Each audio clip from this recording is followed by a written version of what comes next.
to win yet again. Wow, what a race. That race did not disappoint.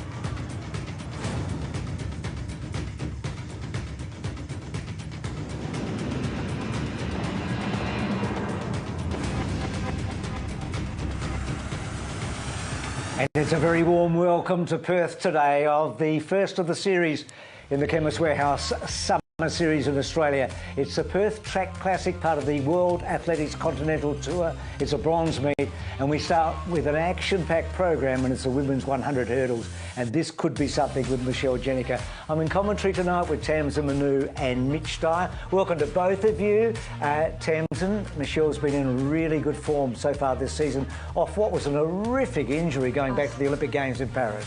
Horrendous injury when she ruptured that hammy tendon, and she'd been in such good shape leading into that Olympic Games. In the heat, she just crashed the track. It was devastating vision, but has already run a sub 13 second this season and looks in shape, ready to go for a big season, right, Mitch? Yeah, she just seems to keep getting better and better, doesn't she? I mean, it's incredible what she's doing at her age. I think the pressure is going to mount just next to her there with Danielle Shaw. She's probably the other one that you really need to keep in mind in a race like this. She was good at the short track champs, had a good European season last year, but Marschall is just a class above at the moment. So Leah Richards is in lane 2 from Western Australia, Carla Takachi of New South Wales in lane 3. So lane 2 on the extreme right. Marschall there with that famous stance that sort of started in Glasgow in 2014. There she is. She's run very well at the 100, a personal best this year on the flat. She's long jumped particularly well. Next to her is Danielle Shaw. She's broken the 13-second barrier, which is the absolute thing that all Australians want to do. 8 Australians have been under 13 seconds, and Danielle, along with Jane Fleming, has the best of 12.98. Emily Britton's got close to that 13-second barrier. Amelia Search, really interesting too from the left. Probably our most promising heptathlete, and then Tiana Skelton on the outside lane. Yes, Search is a fantastic athlete. She was 4th in the long jump at the World Under-20s in 2022. Did very well at that World Unis in the heptathlon where she won that bronze medal. And at 22, you know, you're still learning a lot of those events and learning how to deal with the pressure and getting through a heptathlon. So Search with the long green armbands on, she's one to watch as well. So she'll be wanting to get close to that 13:30 personal best. So Jenica's run 12.96 so far this season. Her personal best is 12.65. Now that was in Hengelo a couple of years ago. She was in great form going into the Paris Olympics and then tore the hamstring incredibly badly. Tried to get to the World Champs last year and just came up short. Not through effort though, that's for sure. Here we go, the first event in the Perth Track Classic. The favourite, 3 from the right. Away, she got a good start, leads Shaw early and Britton. So Jenica attacking hard early. Britton's got a very good start and then Shaw. How fast is Jenica? She's been clean so far. She's 2-3 metres up. Britton closes well, and then in 3rd place with Shaw. And look at that, that is really quick.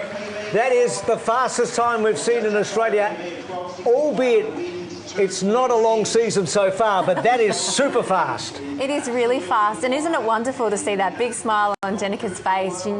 She certainly started this season showing that speed, she transferred her leg speed really well. She's still very low to that first hurdle, and she's so quick, and that lead leg snap is fantastic to see. From a ruptured hamstring, like where you've pulled the hammy off the bone, to that is just wonderful. She's driving off that last hurdle, and you know, she got engaged in December as well to Alex Beck, the 400-metre runner, so she's having a great season as well.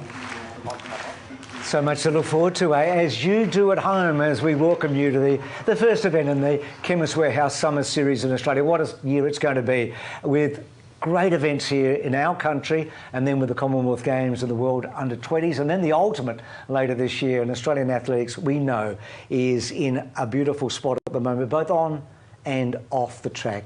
So this event is the first of 4 World Continental Tour events. It's a bronze event, the Perth Classic, Hobart to follow, and then Adelaide, and then the Murray Melbourne. Plan. Tamsin, and also Mitch. We've already heard from you. Welcome. Well, that was a way to start the event, wasn't it? Michelle Jenica has shown that the cobwebs are well and truly blown out for the season for her, and she looks like many of the athletes where they come into the season with such different backstories, whether it's redemption from a poor 2025 or just that ability to come off a great season and then also see some new stars. Well, not a bad way to set the tone for the night ahead, you would think. Like you said, we talk so much about the juniors in Australian athletics at the moment. It goes to show, though, our seniors are still around, they're still competing, and they're still showing the juniors exactly what to do. So we're in for an absolute treat this year. So I talked about the upcoming events. So this is the Perth Track Classic. So we go to Hobart, back to Hobart in a couple of weeks' time, and then Adelaide in 2 weeks' time, and then the gold event, the Maury Plant Meet in Melbourne, which will be quite spectacular. And tonight there are so many highlights. We've just seen one of them, I think, and it's going to stand up pretty well. The 100 heats are not far off. By the way, that wind was 2.6 behind, so that time won't be deemed to be legal in terms of records. Those 100 heats, Paralympians are para-athletes are so well represented tonight. Men's pole vault will be an absolute highlight. We've got lots of the 400 hurdles, women's 400 and men's 400. Then the finals of the hundreds for both women and men, and then the 1500, and then the men's and women's 200. Let's go into the Western Australian athletics field and find out what the conditions are like. Here's Travis Jenkins. A very good afternoon, Bruce, and to everyone watching at home. Welcome to the WA Athletics Stadium, where the excitement is really building in anticipation of the Perth Track Classic. Competition already underway in the women's pole vault, and immediately following that, the men's pole vault promises to be one of the highlights on today's program. During the week here in Perth, we had a meet with 3 competitors up and over 5 metres 30, with Jack Downey going on to clear 5 metres 50. And then we'll enter the unofficial mayor of Perth, Kurtis Marschall. He'll walk into the stadium today like he owns the place, with his 2 Commonwealth Games gold medals and 2 World Championship bronze medals. Today he opens his campaign. I went back and had a look at his last 2 opening performances, and they were 5.85. So just maybe Kurtis might join Markov, Birches and Hooker in that prestigious 6-metre club. Now, Bruce, I know you're pretty keen to hear about the weather conditions here and if Perth will live up to the fastest track in Australia, and I'm very pleased to say, yes, it will. The sea breeze is in and will be with us for the entirety of the competition, which means for the 100-metre heats and finals, we will have tail breezes. It'll be a little bit gusty, but it's going to be right on that too at the fastest track in Australia. On that note, it's going to be a wonderful afternoon of track and field. The stars of the show are about to come out. Mitch, Tams and Bruce, have a wonderful call. I know you'll enjoy the action. It's back to you. I think Travis is pumped, don't you? Tell us about Peter Bol and what you're expecting tonight, because he's an absolute highlight wherever he turns up, Tamsin. I know, I'm so excited to see Pete racing so early in the season. He had a wonderful year last year and he loves this track. He broke the Australian record at the Nationals last year. There he is, crossing that line, and then made every post a winner as he broke the Australian record and took it down to 142.55. But he loves this track, and let's see what he can do. Well, this is another man who loves this track, Rowan Browning, the national champion of last year. Earlier than we've seen Rowan compete in years gone by, first time with the new coach on Australian soil. He's always got a point to prove, Rowan, and he's going to prove it very early in the year this year.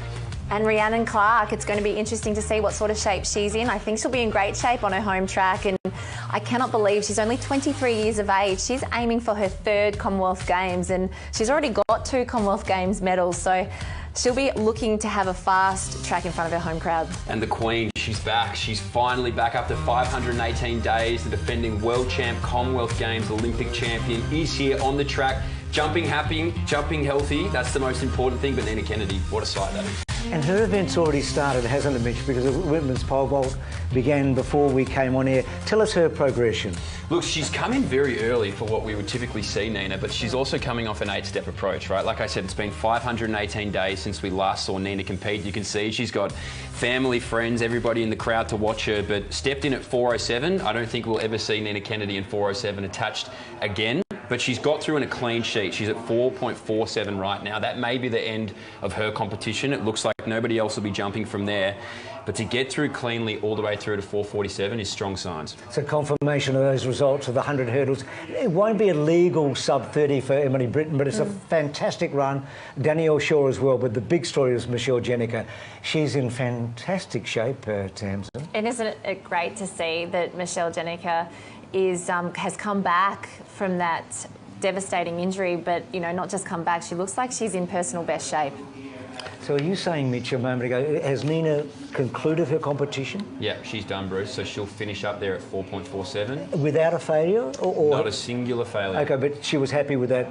That's what she wanted to do tonight. I think her main focus for tonight was just to get through happy and healthy. I mean, she said to me the other day that she was very proud that her body was in one piece. She's been able to build back, is feeling very strong, very confident for the year ahead, but is also very aware that it's early in the year. So I think just wanted to get through healthy, give her friends and her family something to watch, and get back and now get ready for a season ahead. So here's the lineup for the first heat of the women's 100 metres. So Brie Rizzo, what's the story here, Tamsin? I'll get you in a moment. So Percival, Crutton, Matza, Philp, Dodds, Handon, Inkster and Boyne.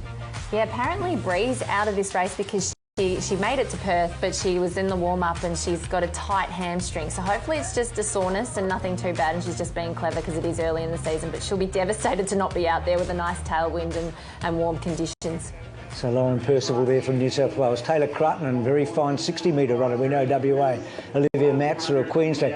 Tubel Philp and Olivia Dodds, two of the rising stars in Australian sprinting. Monique Hanlon of Queensland, Olivia Inkster of New South Wales, and Kelly Bourne there of Victoria. Tubel had the big result, Tamsin.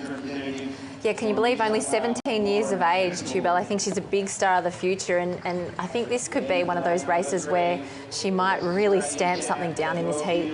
She won the Australian short course last weekend in Melbourne. She did, and it's unsurprising, to be honest, because she is one of the most electric starters, not just in Australian athletics, but in global athletics. If you're going to watch anything here in the opening seconds, just watch how quickly she gets out of the blocks. She's so strong, she's so fierce out there.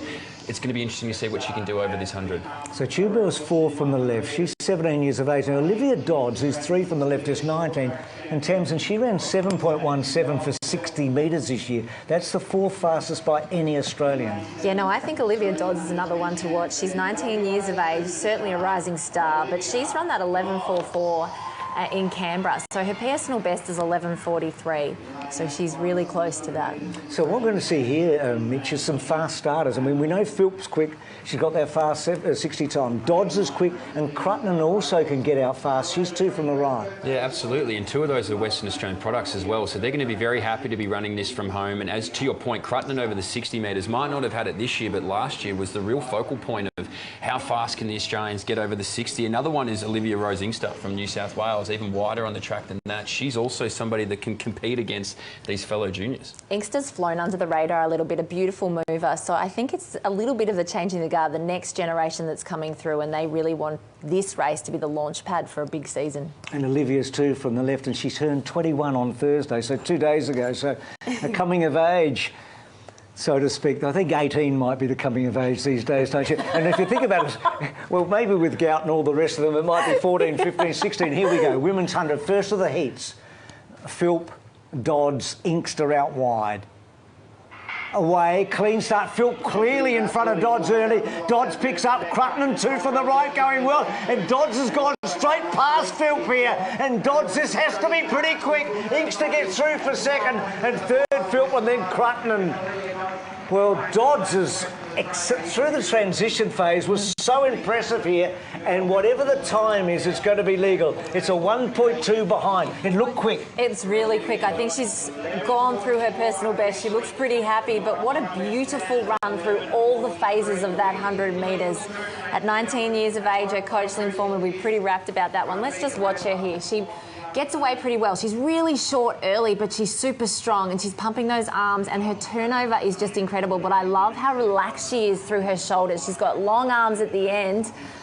She's certainly run a beautiful race there. Very close. You can see the clock, it's 11.44, but let's see what they give it. Well, it's lightning. It's 11.35. That's a lifetime best. Yep, I saw that 11.36 and I didn't want to say anything, but 11.35, that's fantastic. Now she has to stay calm because that's just the heat. She's got to go back knowing that she's in personal best shape, and great conditions to see how much faster she can go. Her mum was a sprinter. She used to be a hurdler when she first started, but wonderful, wonderful piece of running. Oh, what a start we've had. Jenica so quick with others, and then Dodds. Inkster did look good, actually, in second place, and Philp and Crutton behind. So here's the second heat. And Zoe Hobbs is the absolute highlight here, a New Zealander with a CV that is quite remarkable, Tamsin, isn't it? I mean, she's dominated New Zealand athletics for such a long time. She's run the fastest time ever in Australia, an all-comers best time. And I know you're thinking tonight that the 11-second barrier could be in danger here. Yeah, she ran a windy 10.99 in February and just has that area record.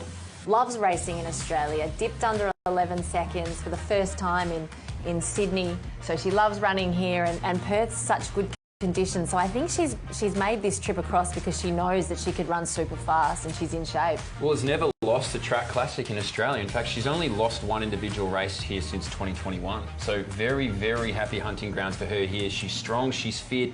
She's someone that's also able, when you get to a global stage, she's made it out of the rounds the last 3 or 4 championships. So she's very significant in how she's able to move. And she's been competitive at the World Indoors, hasn't she? Yeah. So she's so fast in the early stages. Only just off the podium at the indoors and has that super fast start. I think it's just that back end she's been working on, but you know, they do talk about her making a global 100-metre championship final, and she looks so disappointed when she doesn't get through the semi-final to that final. She's a focused athlete. She's another athlete who got engaged in the off-season. A few of our athletes have had a bit of fun in the off-season, but only 28 years of age, and you just sense that that global final is within her grasp. So it's a big line up here. Let's have a look as Hobbs makes her way back.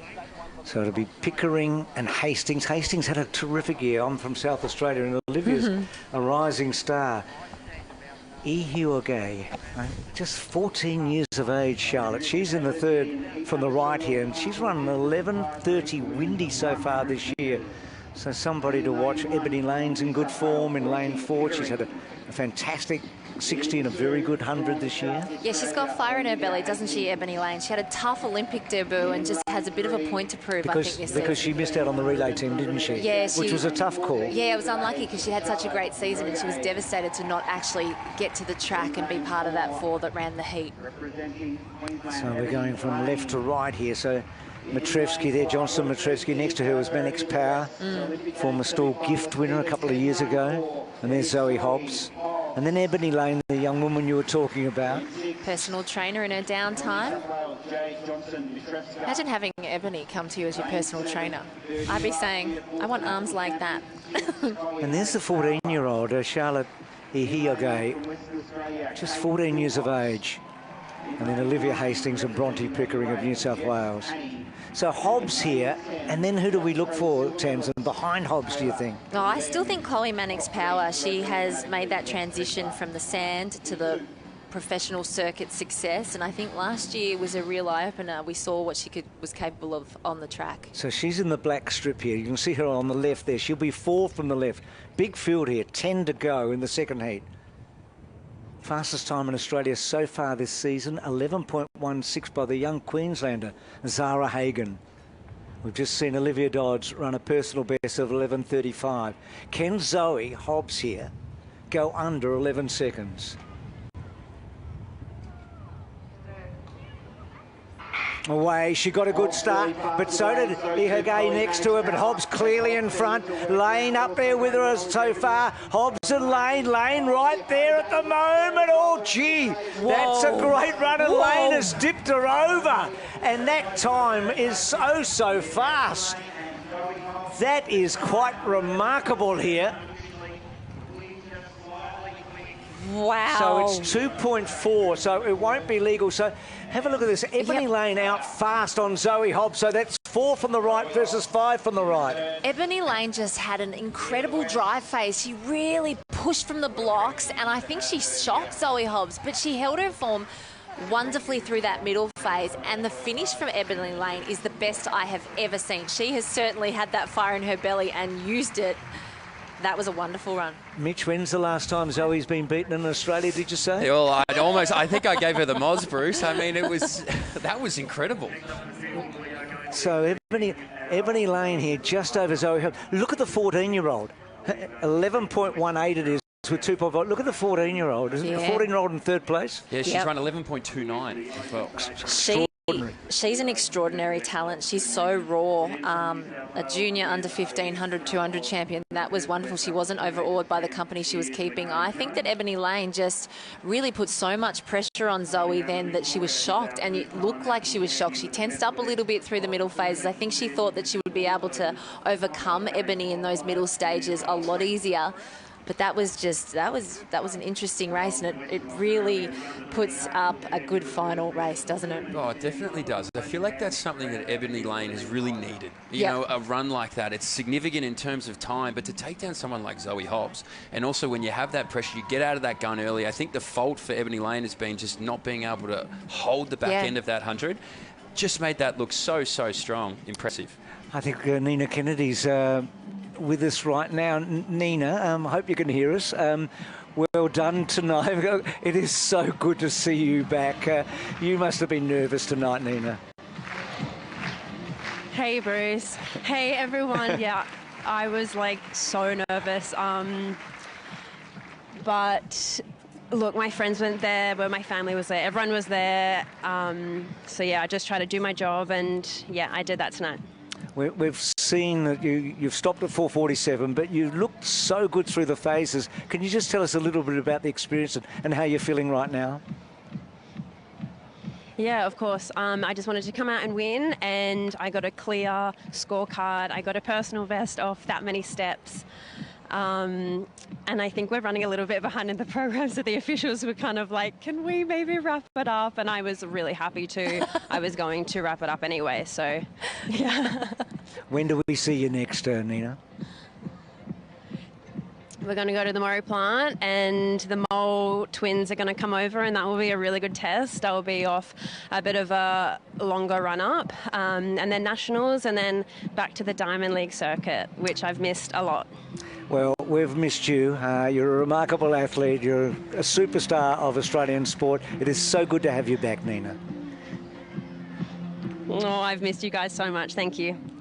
Good on you, Nina. Oh, what a champion she is. So how lovely that is. So Hannah and Amanda Mole, the two twins that are quite remarkable in America, and have already had a couple of big jumps so far this year. So here's the results of the heat. So Ebony Lane, her personal best is 11.30, but she's run 11.18, just a little windy.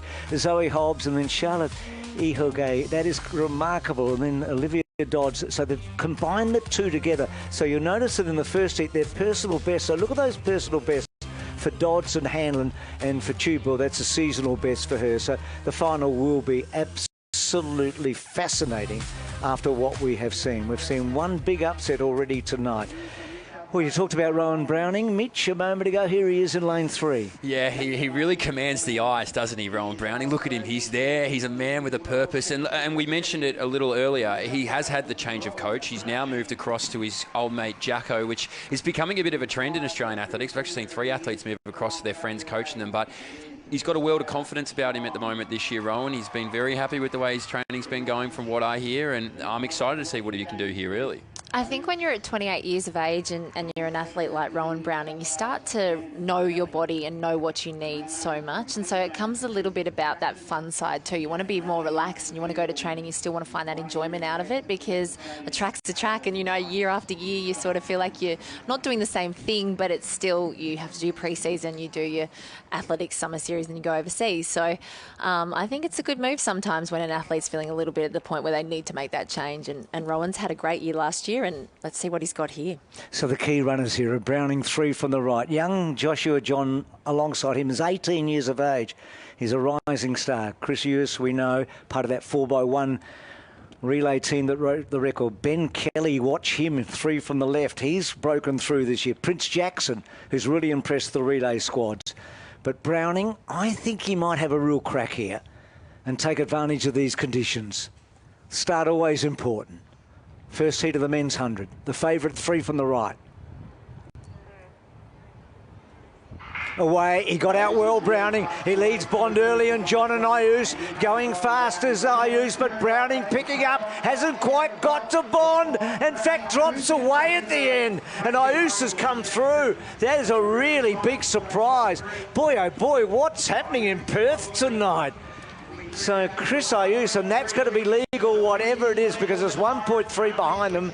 I thought Rowan got a pretty good start, and I was, after 30 or 40, I thought he's where he wants to be.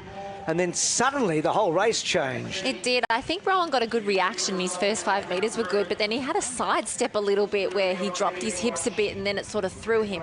And you have some great runners in terms of Bond and Ayus with their start, so they put pressure on him. And then I think he just got a bit tense. So you see how he just went a little bit sideways, and Bond and Ayus is running beautifully here. He's coached by Rowan's old coach, Andrew Murphy, and he has his knees lifting up off the track, and he's relaxed, and he's strong through the arms. That was a wonderful run by Ayus, and Bond stayed strong through the back end as well. And Rowan he collapsed a little bit under the pressure the last 15 metres, but he'll come back. It's the first race in this sort of pressure of the season. Well, he'll probably get a chance to come back in the final if he makes the final. I guess he will. They'll run 9 in the final, you would think. That'll be a personal best for Chris, I think, because the time will be legal. You know, it's interesting with sprinting, just that ability to stay relaxed under pressure. Sprinters sometimes don't get it right and they go slower, but they're still in shape and they have that other race in an hour's time. You've just got to get your mindset right. Yeah, it'll be a rattling experience. So women's triple jump has commenced, hasn't it, Mitch? Yeah, it has. It's been a good competition. This is Izzy Lewis-Rowe right in front of your screens here now. She was at the World Juniors 2 years ago. She can compete again this year. She was that gout mould, really, where it was just such a young athlete competing. She was a silver medalist in the high jump. She's already qualified for the World Juniors this year in the triple and the high again, but she's already launched over 13.45, which is the second furthest jump in all conditions under 20s history. She would love to try and get that under 20 record. Now, she needs 5 centimetres on her lifetime best, which she would love to improve upon, which is around about that 13.35. So you can see here she's on her last attempt. She's in second behind Desley Owusu, who we'll see here in a moment's time, I would assume. But this is really, Bruce, one of the young, bright sparks in terms of this junior brigade of athletes that are coming through here. And I'm fascinated to see. Hopefully the wind can stay a little low for her, stay under that 2.0. But she's jumping in rarefied air here at the moment.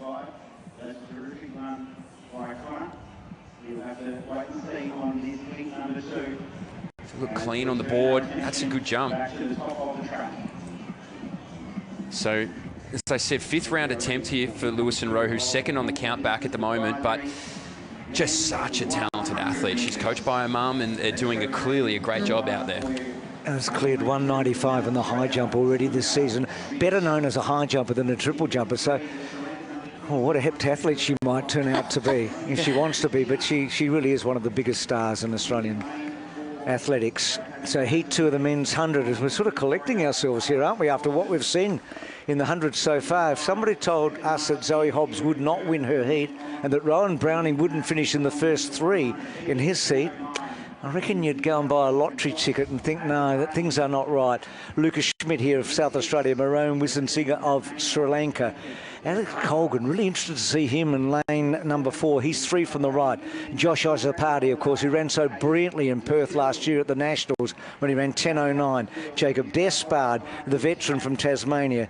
Pies Vissel, who's been in brilliant form, the Papua New Guinean, the brother of the big star from Papua New Guinea, Tawira, over the years. And then Joseph Ayoradi on the outside lane. So Ozapati, Colgan, Despard, Vissel, I think, those to watch. Definitely, and Colgan is in the Sandringham Club top in lane 4, and he's coached by Tom Morehouse, 21 years of age, and it'd be interesting to see how the boy from Wodonga goes here against Josh Ozapati. Well, he had that big breakthrough, didn't he, in 24? He ran 10.15, and you thought, wow, we've got another guide, haven't we? So yep.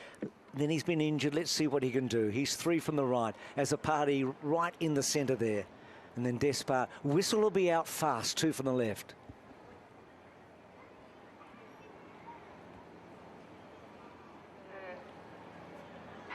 Away as a party, pretty good. Alongside of him is Colgan. Despard, a whistle with him as well. As a party just in front, draws away from Colgan, and no surprises there. It's as a party over Colgan, and Aodi, I reckon's got through for third. That time couldn't be, could it? Let's have a look in a moment. There were too many too close to him. It's 2.9 behind him, so it won't be legal. It looked under 10 seconds there, but we'll have to check on that. He didn't win by far enough, did he, for it to be that quick? Well, I tell you what he did do. He gets out pretty well. He's still with the field, but his last 50 metres, what you can see here with as a party, look at his arms and his shoulders. He's so relaxed, and he looks like he's got another gear. You can almost tell when a sprinter has switched off a little bit. You can see he's still turning them over, but he looks really relaxed through his upper body. I think he's got more to give. He's in shape, Bruce. And the time? Yeah, 10:10 with more to give is very encouraging for Josh as a party. He is a strong build. He's a strong body, and his start has always been magnificent. And again, to your point, Tamsin, if you were to compare him to even a Jacob Despard next to him, just how relaxed and how loose and just how fluid he is, you can see it there, can't you? He's not dipping for that line desperately. He's sitting back. He's looking at the time. He really just looks so composed in the last 20 metres. I think Josh as a party is in the shape of his life. That looked fantastic. The athlete who went to Little Laths at under 6 just to hang out with his mates and had a lot of talent in a lot of other sports coming through, but I'm glad he's stuck with sprinting. So they are the heats of the Concord Business Advisory on 100 metres. So we get to our para-athletes. There's a little bit of an explanation here because it's not as simple as it might look in terms of who actually wins the race. Athletes are placed into classes defined by the amount of available movement, coordination, vision, or cognitive function they have. To illustrate, here are 2 example classes. T35s on the left, and with more available movement and coordination, T38s on the right. Each class has a baseline time for each event. Multi-class racing allows athletes from different classes to compete against one another, and they do this by generating points. If they're faster than the baseline, they score above 100 points. Slower, and they score fewer than 100. This means that the athlete who finishes first might not win the race. Only when all the athletes have finished is the event outcome confirmed.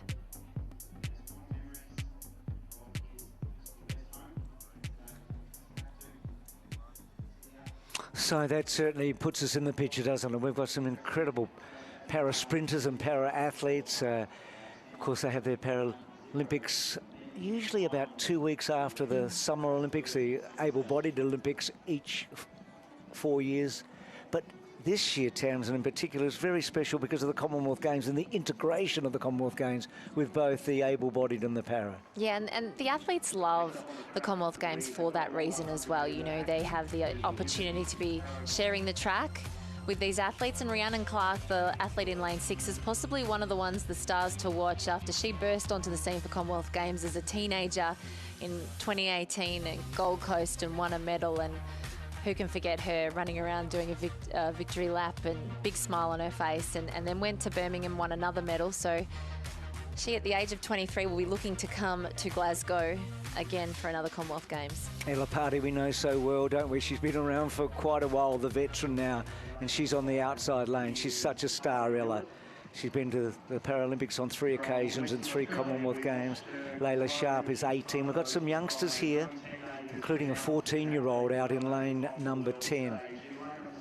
So Rhiannon Clarke in 6, Kira Post of South Australia in 7, Marley Lavelle in 8, Akeisha Snowden in lane 9 there. You can see Akeisha, she's 20 years of age from South Australia. She made the final of the World Paras. And there's the 14-year-old Lexi Brown. Yeah, the 14-year-old who represented Australia at the World Para Champs last year in the 100 and 200 metres. What an occasion for her. She was encouraged by her PE teacher to get into sprinting, and still so young, isn't she? But already had incredible experience.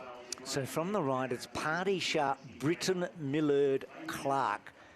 And then Post Lavelle, she's tall, isn't she, Marley Lavelle? 3 from the left. Yeah. Akeisha Snowden, and then Lexi Brown. Yeah, and incredible seeing Lavelle win her Paralympic medal. 21 years of age, coached by Katie Edwards. Trains alongside a really fantastic female sprint stable. So 4 different categories here. A T36 Lavelle, T37s, including Post and Snowden. T38s, including Clarke, Britton and Sharp and Party. And then a T47 Brown and also Millard. So you saw a moment ago about that baseline time. So first past the post, not necessarily the gold medalist, so to speak. But let's see what happens here.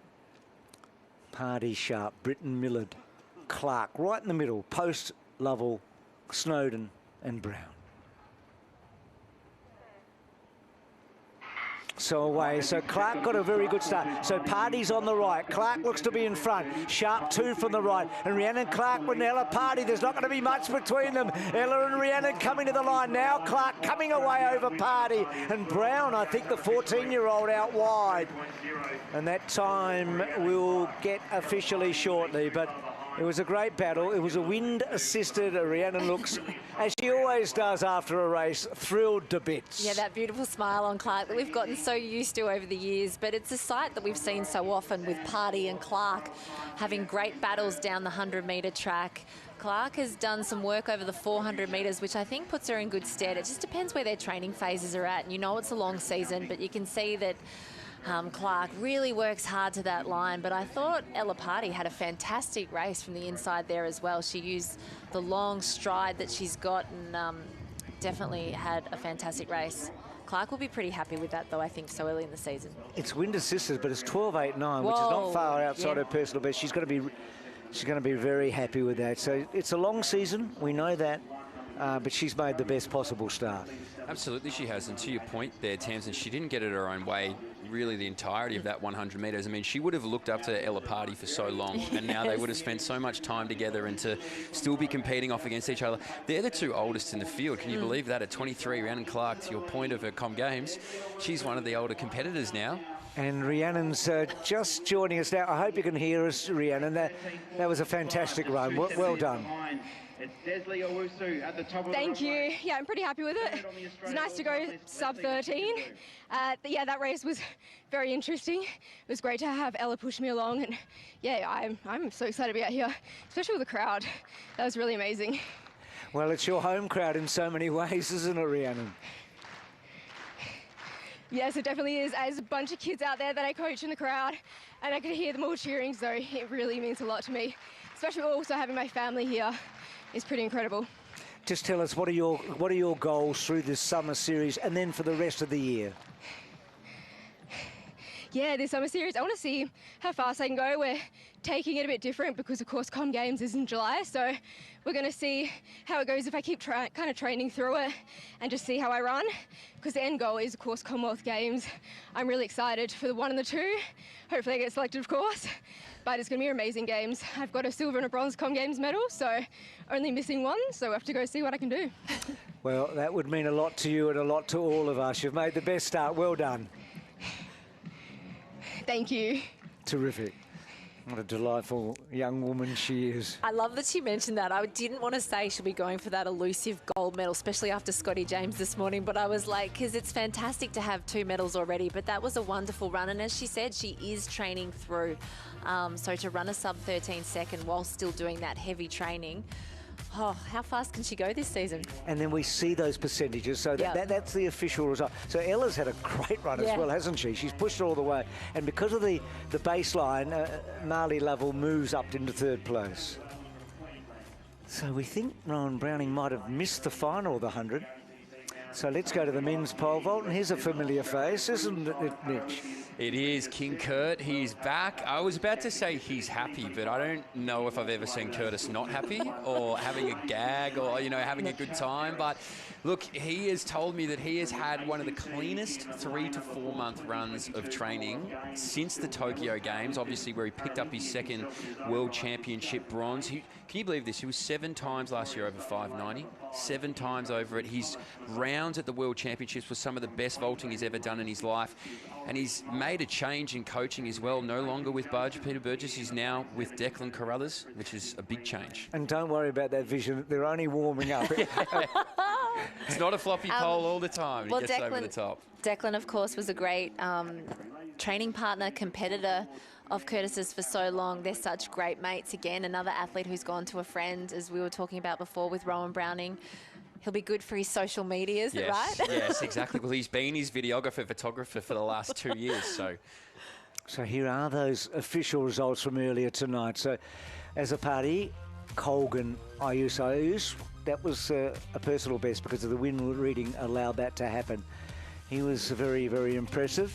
And then Despard, Bond, Kelly, Visiger and Vissel. So the big surprise is that Rowan Browning's not in the final. It's a huge surprise. So we go from the women to the men's ambulant here in Chad Peris. One to watch, two from the right. Alan Peris, Page, McGough, Muller and Jason. So got a good start, Peris. Page alongside of him early and they've cleared out. So Peris just in front of Page, holding him for the moment. Jaden tries to get to Chad and doesn't quite. What a race that turned out to be. 33-year-old Chad Peris against 21-year-old Jaden Page, and there was not much between them. Peris will get it. You know, they'd be used to that at training. They're both coached by Maddie B in Canberra. So Page, the 21-year-old, versus Peris, the 33-year-old. I'm sorry, Chad, I did mention your age. You'll probably be a bit disappointed at me for that. But Chad just showed that he might be older, but that experience paid off in the last 10 metres. He stayed relaxed. You can see a little bit of tension through Page. He's really desperate to get his older training partner. It looks really close on the line. And that time is 10.87 and it will be legal, so it's not all that far outside his personal best of 10.65. So Page would have run, I reckon Page has run a personal best.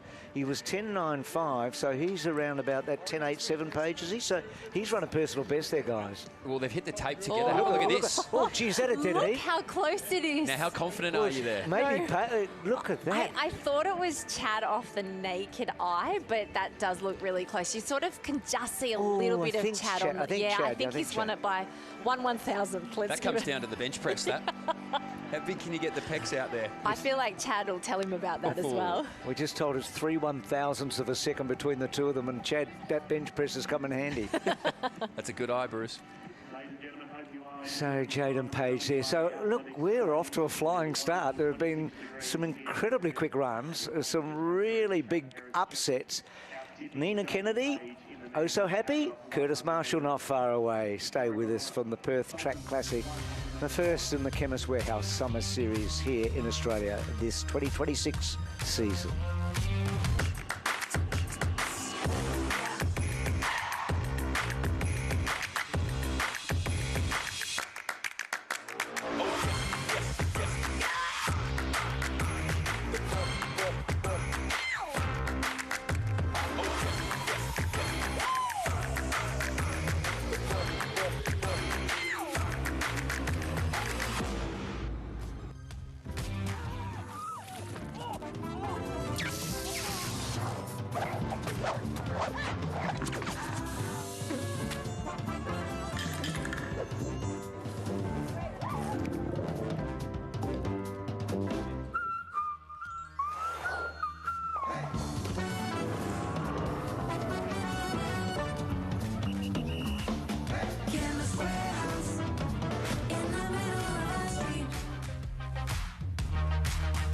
This is Australian Athletics Stadium on a hot afternoon in Perth. As afternoon will eventually go into evening. No daylight saving in Western Australia. Temperatures in the mid-30s. Tailwinds, some of them have been legal though. We've had a lot of personal bests so far tonight, and some of them a little beyond that limit, but some fast running. Women's pole vault, Nina Kennedy was terrific, 4:47 off the 8-step run. She was oh so happy. Mixed men's pole vault looks like it's up and going. Yeah, they're going through their warm-ups now. I mean, they'll be enjoying these conditions, that's for sure. A nice hot track. It doesn't look like it's too crazy windy, though it does seem to be flowing when we're watching these 100 metres. But as we were talking about earlier, I mean, it's the Kurtis Marschall show. He loves jumping at home. He loves having his family around. And, yeah, to the point, we were talking about it earlier. He said it's the year of mates helping mates. The change of coaches is excited to see what he can do. And he'll have a good field behind him. We'll get into them as they start jumping. But Kurtis is the obvious man to watch over there in the West. So women's 400 hurdlers, we can see at the moment, this should be a terrific battle between Sarah Carley and Alana Jukic. And there are a couple of others there as well. So here's the result, Chad Peris by, look at that, by 3/1000ths of a second. And when the T13s and T47s get together, Chad still just holds off and Jaden Page. Ulrich Muller got through for third. So it was Paris, Page and Muller. What a spectacular 2 races we saw in both the Paragon Consultants Men's 100 and also the Paragon Consultants Ambulant Women's 100. There's Sarah Carley, and next to her there is Aisha Ibrahim, as there's Kurtis Marschall again going through the warm-up. 5.95 his personal best. He's had that for a little while now. There's only one figure that he wants, and that's 6 metres. I know, it's one of those things as well where you almost don't want to talk about it. You can see, have a look at this. He's got Dec Carruthers. Now he's got his technology in front of him there. So to what you were saying earlier, Tams, Dec Carruthers, he was a junior, a fantastic pole vaulter. Injury sort of prevented him from, you know, making a big career out of that in the seniors. But these guys have been travelling around with each other the last 2 years in Europe. They love each other. They're like brothers, these two. So you were talking about how do you possibly have a parent as your coach? I'd struggle to have a mate as my coach, I think, at the same time. But Kurtis said it's the year of mates helping mates, right? And it doesn't have to be something big and grand. He just wanted something comfortable, and this is Dec's first time now at the reins for Kurtis. I like it. She's only 15, this young woman, Mia Shelley. She's the Australian under-20 champion from Western Australia. She's almost broken 60 seconds, Tamsin. Yeah, I know, to win that under-20s when she was super young, still just that 15 years, as you mentioned, so this is a big occasion for her. She's got Olympic representatives in the race, and so she'll just be looking to see if she can break that 60-second. Hewitt just 16, Isabella Guthrie 22, Shiora Chiba at 20 years of age, and then Sarah Carley, who's so loved in the athletics world in Australia. She's overcome so much with that horrific problem before Paris Olympics with the injury that could have been fatal in the gym. And then Aisha Ibrahim, Alana Jukic, who made the incredible breakthrough in that Olympic year. Marley Wilkinson in good form both over the hurdles and on the flat this season again. And here's Mia Shelley, 15 years of age from WA. Yeah, there's a few races within this race to watch. I mean, Sarah Carley, she's the stalwart. She's been so strong and consistent, come back from that horrific injury that you mentioned, and she's been a little bit annoyed at major championships in terms of that semi-final run. She really wants to push for a final. Jukic has been in shape. Her speed looks good, so I think she's going to be the one to watch. So they're the 3rd and 5th fastest Australians of all time at the moment. Sarah the 3rd fastest, only Debbie Flintoff-King and Jana Pittman in front of her, and then Lauren Bowden between those, and then the 5th one is Alana Jukic. So Jukic 3 from the left in that sort of greeny turquoise. And then Carley, the diminutive figure, is right in the middle of screen. So it's Hewitt, Guthrie, Chiba. You can see Carley is already up early, and Jukic has also gone out well, Tamsin. So the 2 big guns have gone well, but the outside lanes, Guthrie and Hewitt, now being gobbled up by Carley, and now Jukic makes her move. Yeah, you can see that Jukic has done a really big run down that back straight. She just studded Jukic into that hurdle, which really affected her gait. Carley's looking great out there. She's got a smooth run into her stride pattern over the hurdles. And Wilkinson not all that far away. So it's a big race coming up here. Carley and Jukic is about to come into the straight. Carley's taken the lead from Jukic, and then Wilkinson. They're the big 3. Carley about 2, 3, 4 metres in front. 1 flight to get over. Wilkinson not far behind Jukic here. How quick can Sarah be here? Her personal best is 54.29. Does she get close to that? She stretched away from Alana at the end of March. So it's Carley over Jukic and Wilkinson, and we now wait to see just how fast she started this season at 400-metre hurdles. Well, that was a wonderful lesson in how important having a smooth run in the 4 hurdles is. You could see that Carley, she was so composed and so smooth over the barriers. She runs into the hurdles, she goes a little bit wide because she knows that she has to get her lead leg. She's so experienced at these 400 hurdles. Jukic just had a messy race. She studded into that 6th hurdle, and then she had another struggle coming home over the 8th, and so that stuttering really makes you pay for it at the back end. So I think we're going to see a different Jukic go through the season, and that'll just be one of those ones where you blow the cobwebs out against the competition. But Carley will be happy with that opener. She looks smooth, and Marley Wilkinson, her speed, her flat speed, converted really well to that 400 hurdle race just then. She's just so patient, Sarah Carley. You know, she's so patient. It looked like she was behind Marley and also Alana, and then just coming out of that turn, just that, you know, fourth last flight of hurdles, just seemingly picked up 5-6 metres on the rest of the field and was able to move away. That's class. That is just running this event for so long.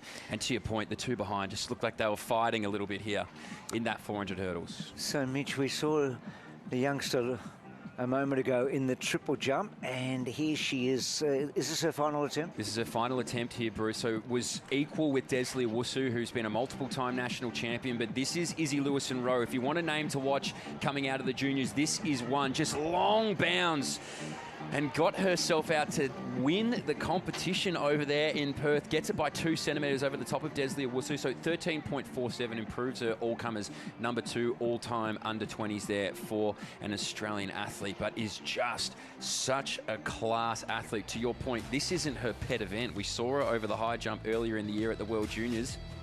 She's got a good double behind her. She does. So Lewis-and-Rowe over Owusu, and Brooke Bushkell, who hasn't triple jumped, what, for a decade or something? 2012 was the last time. Oh, sorry, 12 years, I should say. 12 years was the last time Brooke was doing the triple jump, so it's been a fair while. Our great long jumper, our Australian record holder. So, Tamsin, is it possible to be a triple jumper and a high jumper at the same time?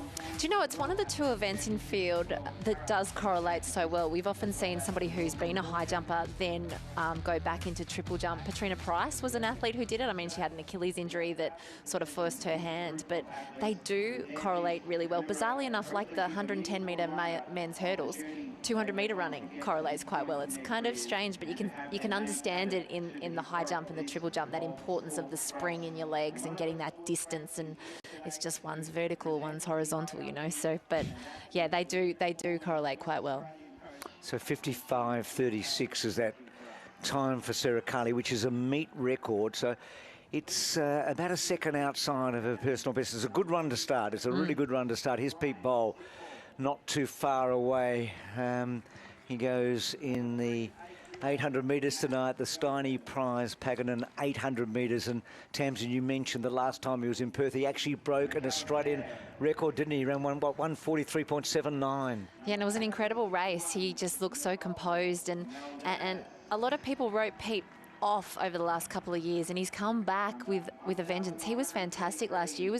He had that one blip, unfortunately, that heat of Tokyo World Championships where he didn't quite get his tactics correct, but other than that, it was an amazing season, and it showed that Pete, at the age of 31, almost 32 later this month, is still a force to be reckoned with in global 800-metre running. So here's the pole vault. They're just setting up the start list here and the competitors. Most of the, we've got some good athletes behind Kurtis, but there is a massive gap, isn't there? I mean, a lot of our Australian athletes are around about that 5:40, 5:50 mark, but no one really, except for Kurtis in the last few years, has been able to get to what you would call the elite world level. Yeah, he's been in rare air, Kurtis, and this is just really for him a great opportunity to jump at home and show what the last 3 to 4 months have been. The closest people to him are actually foreigners. We've got Charlie Myers from Great Britain. He's a 5:71 man at his best, 5:30 this year. He's won 4 Great Britain titles in his time, so he's a very class jumper. Karasawa from Japan. We've also got Stein from New Zealand and Southgate from New Zealand. They're all around that 5:50 marker there. You can see the list. So, look, they'll be the ones jumping late into this competition. If you've never watched the pole vault before, it'll drag out for a while, and by the time that Kurtis is really into his jumping that we hope that we see here this evening, it'll be a bit of time yet. So here's the official results from the SRG Global Women's 400 hurdles. 55.36 for Sarah Carley. It's a good start. Alana Jukic at 56.25, and then Marley Wilkinson 56.64, and some personal bests. So Maya Hewitt's gone inside, and so have Mia Shelley. Yeah. The 2 youngsters, that's really big, isn't it? It's huge. I was just looking at that. I was getting excited because it's fantastic for the depth of the event when you see some youngsters running super fast like that. So we're talking about a 16-year-old Maya Hewitt and a 15-year-old Mia Shelley. And that's incredible running, isn't it? So I think with Sarah Carley's race, what was interesting was those tactics were so important, because it's a tailwind in the sprint. It means it's a headwind down the back straight. I think she had planned with her coach, Abby Tadeo, to go a little bit more relaxed, and she left herself with a bit more to finish. Great race for her, great race for the juniors. And I agree with you with Alana Jukic. I actually think she's in really good shape. So do I. Everything just didn't work for her today. And that's okay. Sometimes that happens. That's what these races are for, leading into a national championships. So Kurtis just introduced you. There's Nathan Cumberbatch. There's Pete Bol, the great Peter Bol. Mason Cohen next to him. Luke Boys, the pacemaker there, Ben Patterson. Luke Boys, magnificent Australian summer 2 years ago and again last year. Here's young Daniel Williams at 18. What a prodigy he is. Yunya Matsumoto of Japan, who was the runner-up in the Nationals 3 years ago.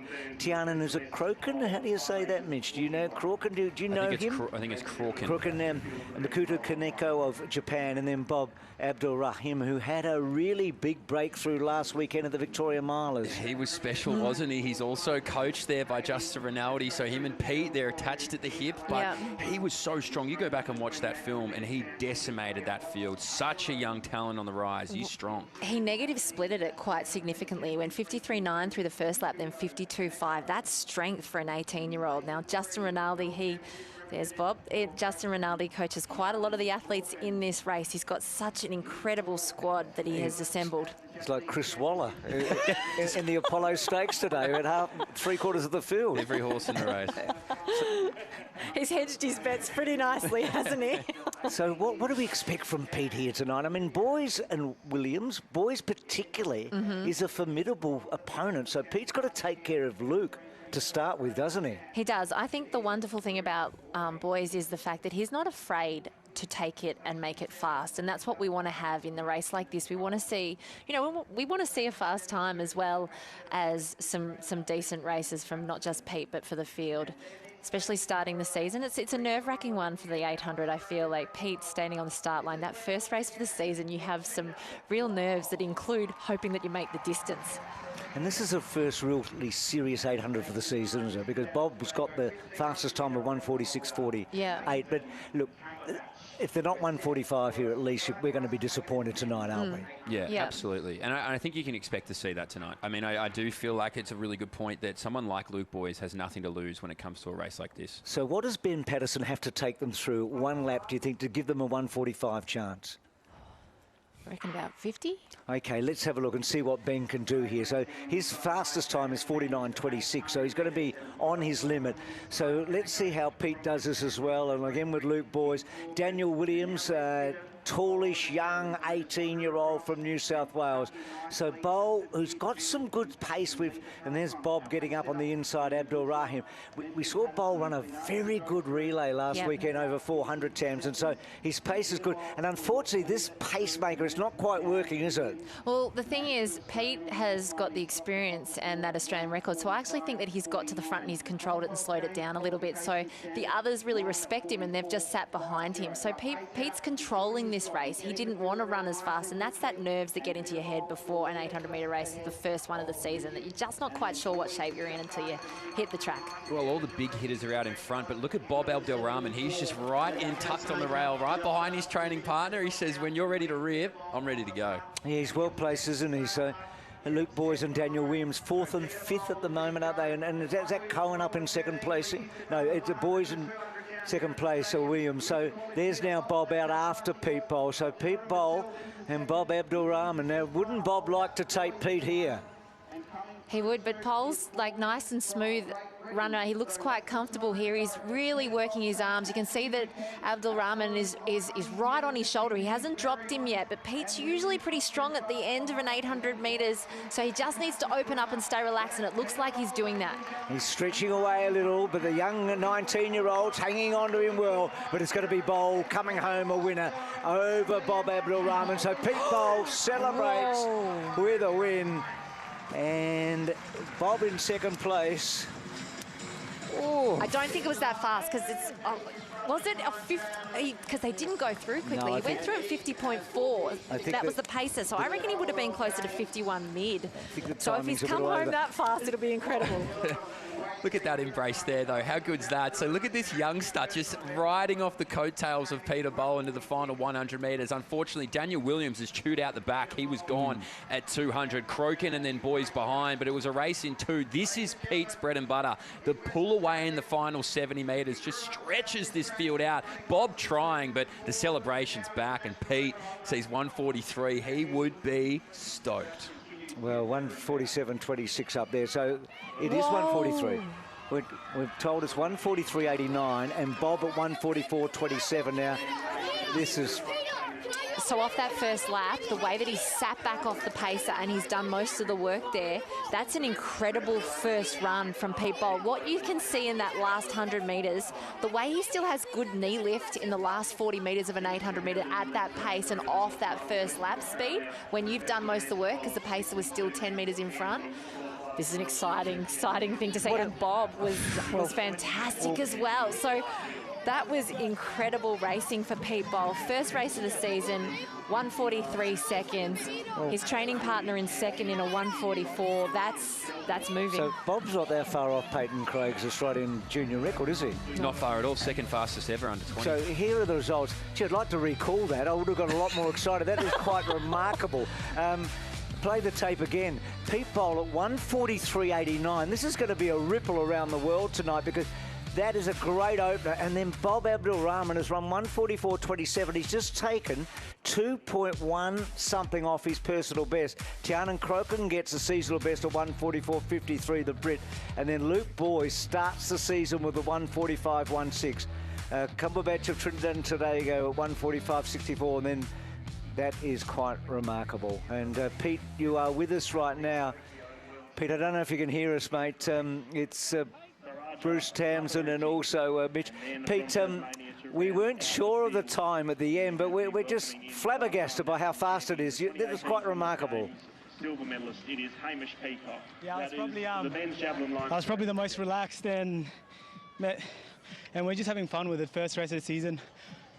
Wanted to come back to Perth where it all started, and we run fast. Yeah, we got an incredible training group as well at the moment, full of internationals, and Bob was behind, which was really impressive for a young guy. So yeah, we're quite happy with it, but more importantly, happy the way Australian athletics is going at the moment. So much. I think I'm the oldest. I'm just trying to keep up with the young kids at the moment. And Pete, the pace was pretty quick. You led the field out. Did you feel in that final lap that you were on for something very quick? I wasn't even thinking about time. I was just doing what we're doing at training. Just stay controlled, stay calm, and try to finish that last lap pretty strong, and just starting to learn to do championships all over again, because I guess over the last few years we've ran fast in Australia but struggled in the championship points, so we're just trying to learn that now. So how important are the Commonwealth Games to you? You're a medalist at the Commonwealth Games 4 years ago, a silver medalist. I mean, how important are they going to be for you this year? Really important. One is representing your country, and two, I'm representing everyone out here, and then three, I came second on the last one, so to try to come first this year would be really special. One last question, Pete. We saw you and Bob embrace afterwards. How important is it for you to see these young fellas coming through? Man, it's really impressive. Bob and Peyton, Luke, and everyone. A little bit more special with Bob because I trained with him. And I guess we just had so much, so it's nice to see him run pretty fast. And I know he struggled, I guess, last year. He didn't get to Europe, so he's put his head down and trained pretty well at the moment, so I'm very happy for him. Good on you, mate. I hope the family are close by. Well done. A wonderful start to the season. Thanks, Bruce. Always a pleasure. Thanks, Peter. Oh, what a result. It's just something about Pete, isn't there? Like, you can't help but just want him to be going so well. He's a wonderful athlete, and that was just a beautiful way to start the season. It was breathtaking in the end. I mean, not just the time, but just the way he looked. Yep. Also the breakthroughs behind him.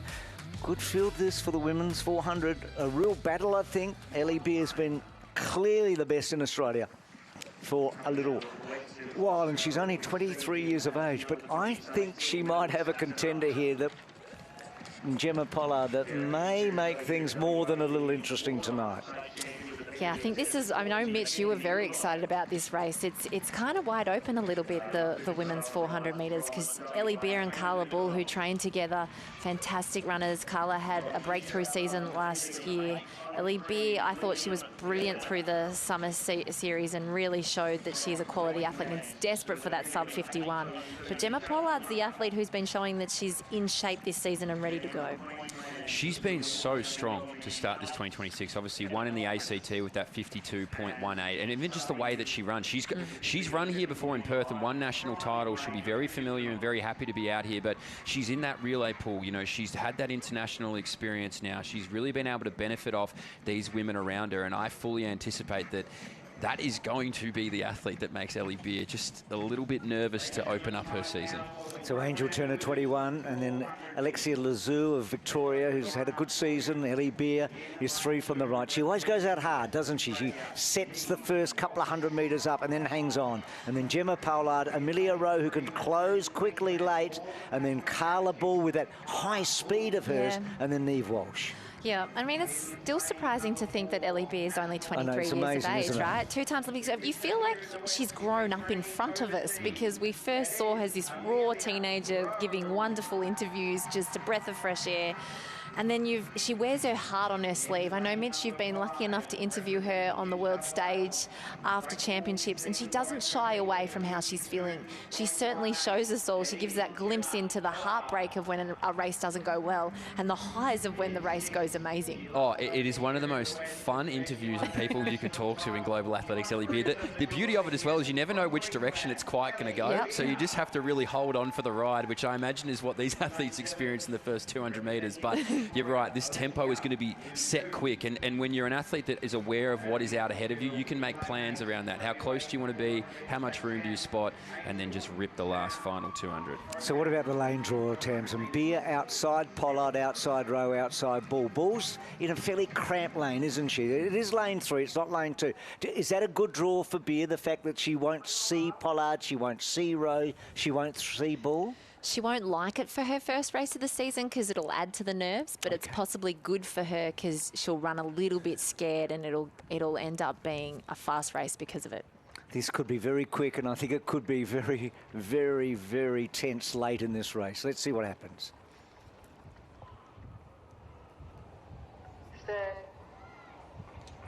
So from the outside in, there was a little bit of an unsteadiness there, wasn't there? Okay, too much movement, I think. Yeah. She'll mean a green card will come out for unsteady across the field. Can that settle you, Tamsin, or does it make you more nervous? Definitely makes you more nervous, and it's funny the thoughts that go into your head after having a break. After a bit, when you're standing behind, you think, I could be halfway through the race right now. I could be almost finished right now. You just have to try and regroup again and just go again, you know, focus on those controllables, which is listening for the gun, getting back into the blocks, that last breath of relaxation. So some unsteadiness here, so let's have a look at the line up there. So is Amelia Rowe maybe, not sure, and 3 from the left.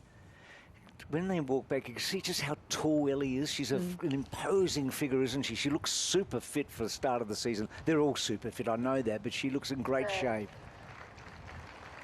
So outside in, it's Turner, Lazur, then Beer. She's always out hard, 3 from the right. Does Pollard try and stay with her early? And then Rowe and Bol, Bol's up to Rowe early, and then Walsh behind those. So Beer in her familiar style. Pollard doesn't need to get out of her zone. I reckon she's in a good spot at halfway. Yeah, no, Beer's had to go really fast in this first 200 metres. You can see she's really opened up a gap, but Bol is running beautifully from that inside lane of 3. So she's the one working through the field, and Beer's going to feel her training partner very shortly. And watch for Pollard here, come home hard in the white strip. So Bol and Beer, I reckon Pollard's in a winning position here. Into the straight, 100 to go, and Lazur having a good run. Pollard goes past both Beer and also Bol, and this is going to be quick, I reckon. It should be a personal best. Does she go inside that 52? You betcha she does. She timed it so brilliantly, Pollard. What a bend she ran. Behind her, Beer and also Bol. Carla went out so hard early. So no surprise in a way, because the writing has been on the wall with her early season form.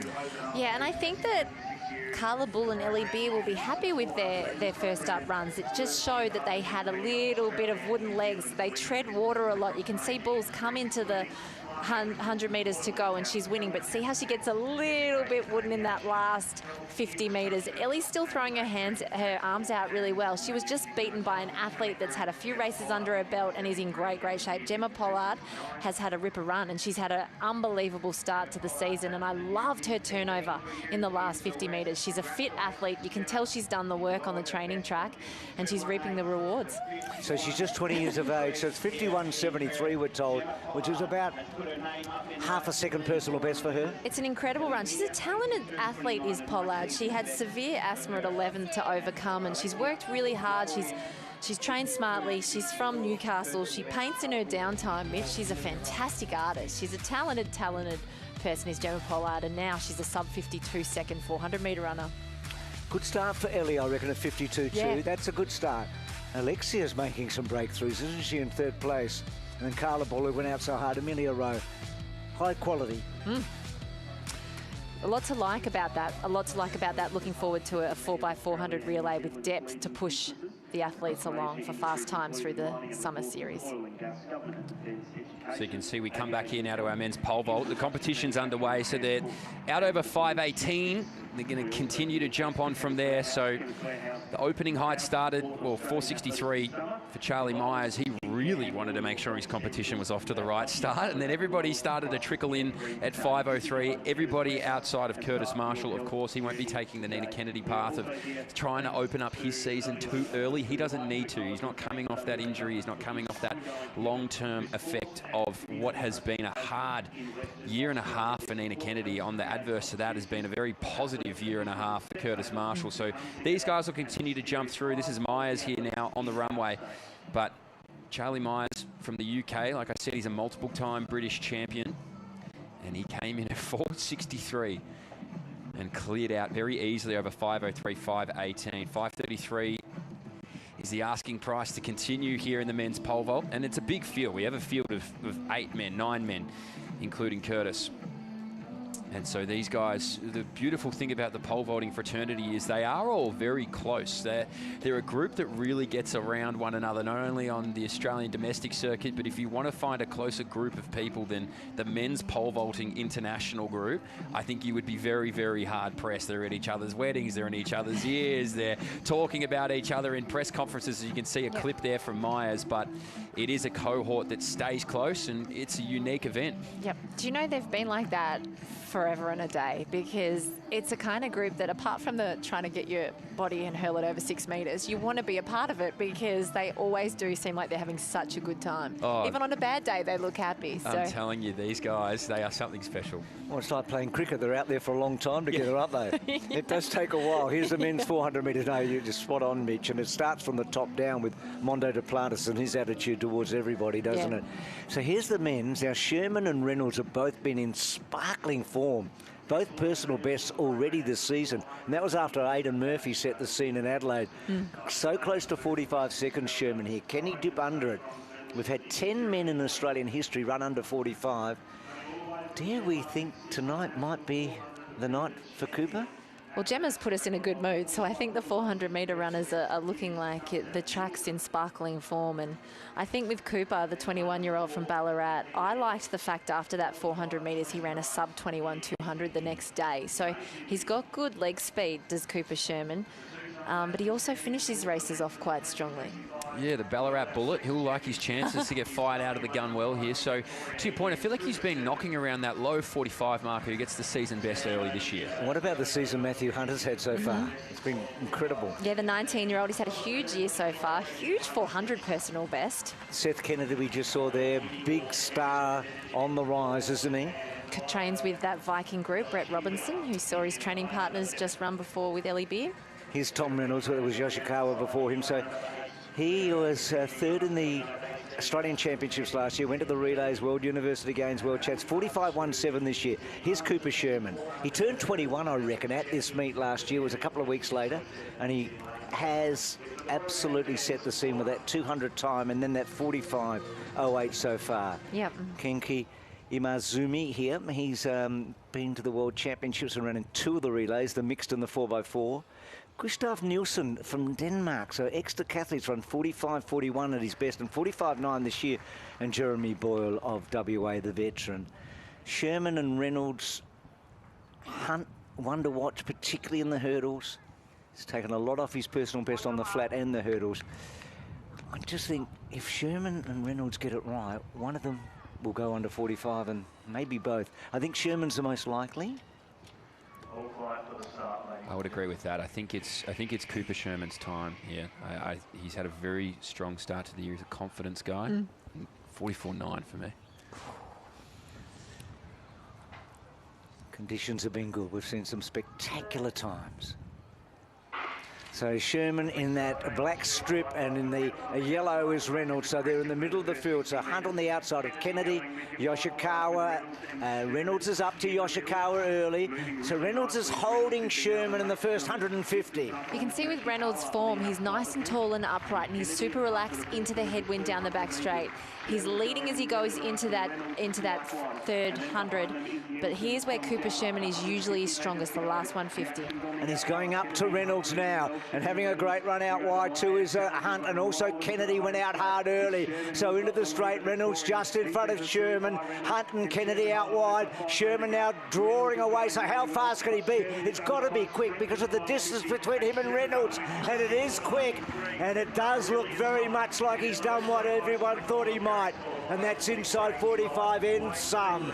If that stands up at 44.83, then he's made some rapid progress here and getting deep into the all-time list. Mitch, that was an impressive guess, because Cooper Sherman, that last 100 metres, look, his arms are wide, they're a little bit flailing, but he just throws them out. Look at the turnover. Look how fast he is running at the back end of a 400 metres. You knew it was going to be fast because he certainly didn't tread water. He looked like he was just running away and was running a 500 metres. That was fantastic. So 44.85 is the official time. So where does that put him, Mitch? He becomes the 11th man to break 45 seconds, 44.85. Where does he sit? You know what, he sits in some pretty good company here. He's just behind Rick Mitchell, so he takes the 8th spot. The Olympic silver medalist and Commonwealth Games gold medalist. So he moves past Ben Offerin, Steve Solomon, Robert Stone, just to name 3 gentlemen that he's now moved on past. I sold him short, Cooper Sherman. He had more in him than the 44.9. So Steve Solomon, an Olympic finalist. Yep. Ben Offerin's a fantastic runner, also from WA. So that was a fantastic run by Cooper Sherman, the Ballarat boy. So what's Reece Holder's personal best? The number 1 at the moment in Australia. 44.53. Okay, so he's 44.85. Just think about the potential of our 4x400 metre team with Sherman, Reynolds, Murphy and Holder. Unbelievable. That is something. There it is, Sherman 44.85 over Reynolds, Imazumi in 3rd place. A break. The women's 100 metre final is not too far away.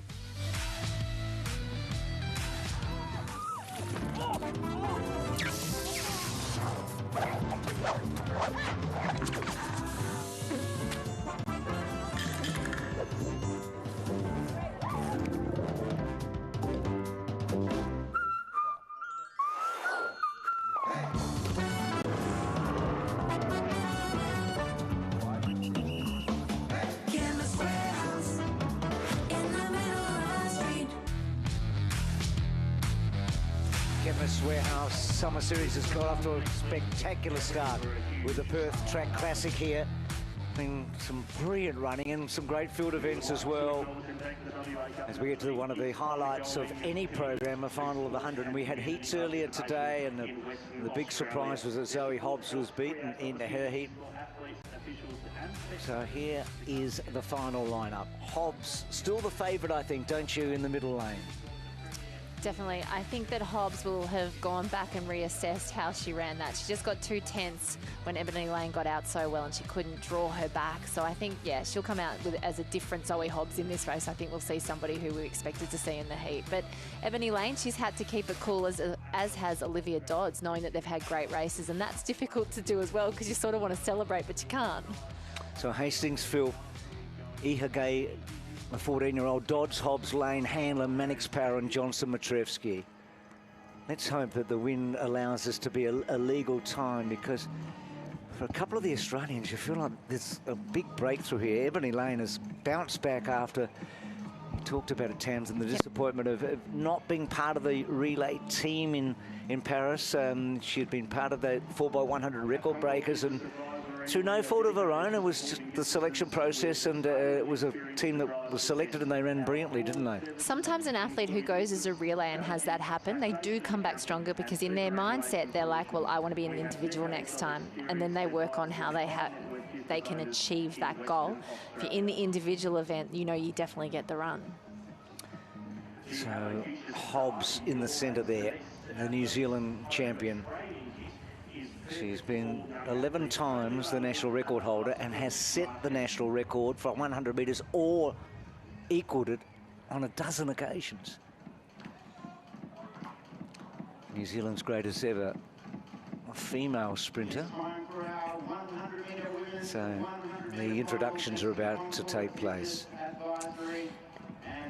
Zoe also has a time zone difference, remember, that's greater than the others in terms of coming from New Zealand. And I know it sounds silly, but it's still that travel element added with that time zone. It's 5 hours difference, Auckland and Perth as we speak right now. That's a lot. It's a lot. So that rusty cobwebs out of the travel over and the time zone.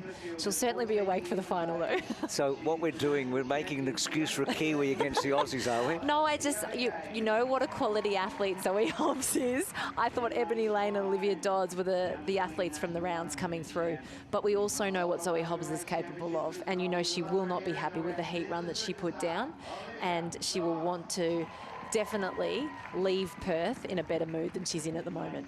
Well, from the heat, Zoe Hobbs, she's got now, obviously, right back next to her is Ebony Lane. Now, she would have learned a thing or two from that heat, because Zoe Hobbs would fancy her start amongst a lot of athletes across the world. She probably didn't think she would be getting pressed this early in Perth. So I really think Ebony Lane is onto something. But Dodds, to me, was oh so impressive in her first heat. Now, she's already run a lifetime best. We've seen the track is hot. I expect it to be even faster for her. Now, I'm not saying she's going to win, but the clock will be interesting. So Olivia Dodds is 4 from the right, Mitch talking about there. So she's 19 years of age from WA. So Olivia Hastings in 2, that's on the right. And then Tubel Philp in 3.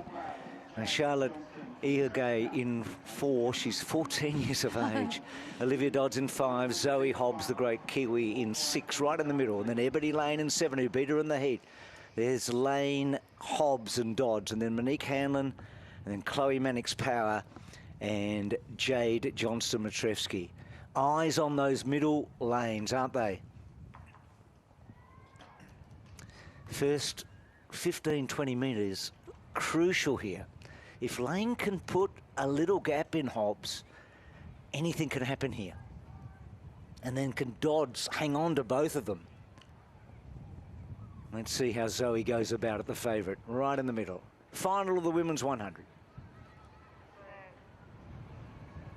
Away, got a good start again, Lane, but Hobbs is in front of her this time. Dodds not that far away, and look at the 14-year-old on the right. It's Hobbs in front of Lane. It's Hobbs going to win from Lane, and third, Ihagay. What a run by her at 14 years of age. It was a terrific battle. Well done to Zoe, well done to Ebony, and Charlotte, you are a star. How is she 14? Third in a field like that. That was an incredible race by the youngster, but wonderful to see Zoe Hobbs being able to show the quality athlete she is and turn that around. Lane put some pressure on her early, but she managed to stay relaxed. It was interesting that Olivia Dodds was the athlete who just couldn't replicate her heat run. She got out pretty well, Olivia Dodds, the 19-year-old, but just the last 40 metres, she lost a bit of the form that we saw earlier in the heats. So here we set it up. Hobbs got a pretty good start. Lane's with her early, and that 14-year-old 3 from the right. It was 2.2 behind them. Zoe's got them covered right now, but she doesn't go right away away, does she? No, she doesn't. She's still, you can sense that Ebony Lane's had another great run. Zoe had to work very hard, but what she did do was that she was able to stay relaxed when Ebony Lane got the good start again next to her. She wasn't shocked by it this time, but look at that footage. 14 years of age in third. I think an athlete that we should definitely be keeping an eye on. 11.22 at 14, 11.22. So if this win, now she's got, we're calling it the gout win reading, right? Because it just always seems to trickle over 2.0. But if it had have been legal, it would have been good enough for the third fastest under 18 time in Australian history, right behind Raylene Boyle and Leah O'Brien. Just special. We've had some quality young sprinters in Australian history, haven't we? But that's still 2.2 wins. I think all the athletes in those top 3 positions will be happy with those runs for different reasons. Ebony Lane's put 2 good races together. She's backed up after a fabulous heat run. She stayed calm and cool and collected, and she's also got another good start, but she's finished off the race well. And Zoe Hobbs for how she came back. But is the story almost the third place athlete, Charlotte? In many ways. I mean, Hobbs, yes, we know how good she is. She's fantastic. Lane going so well done. But Ihagay was quite remarkable. Mannix Power closed late. Dodds, well, she still ran well actually. 11.33, her personal best was 11.44 before tonight. Now it's 11.35. So that 2.2, that's Olivia Hastings has run well. Yeah. Unfortunately, they don't stand up as legal times because of the win. But there's Zoe Hobbs and that young girl alongside of her. And she's you can call her a girl. She's 14. This young woman here, she's 14 years of age. Now, what Gout was doing at 14 was remarkable. But what she's done tonight is quite breathtaking. I had seen some results from her. I'd never really seen her run before. I don't know about you two guys. Had you seen much of her? I've watched her a bit. I've called a lot of these national juniors in my time, and she is always one that you have to keep an eye on. And it's just strength to strength. And even before I started calling them, the name that would be often around the track, you have to watch Charlotte, you have to watch this girl. She's amazing, she's amazing. And as amazing as she's been going through these junior ranks, that is a real statement run, because you are right behind Zoe Hobbs, you are right behind some real high-level talent, and to run in the 2s, that's... What about the Western Australian State Championships in a couple of years? Oh, my goodness. Leah O'Brien, Amelia Reid, Olivia Dodds, Charlotte. I mean, incredible, really. Here's the lineup for the men's 100. No Rowan Browning, so Rowan missed the final by 0.01.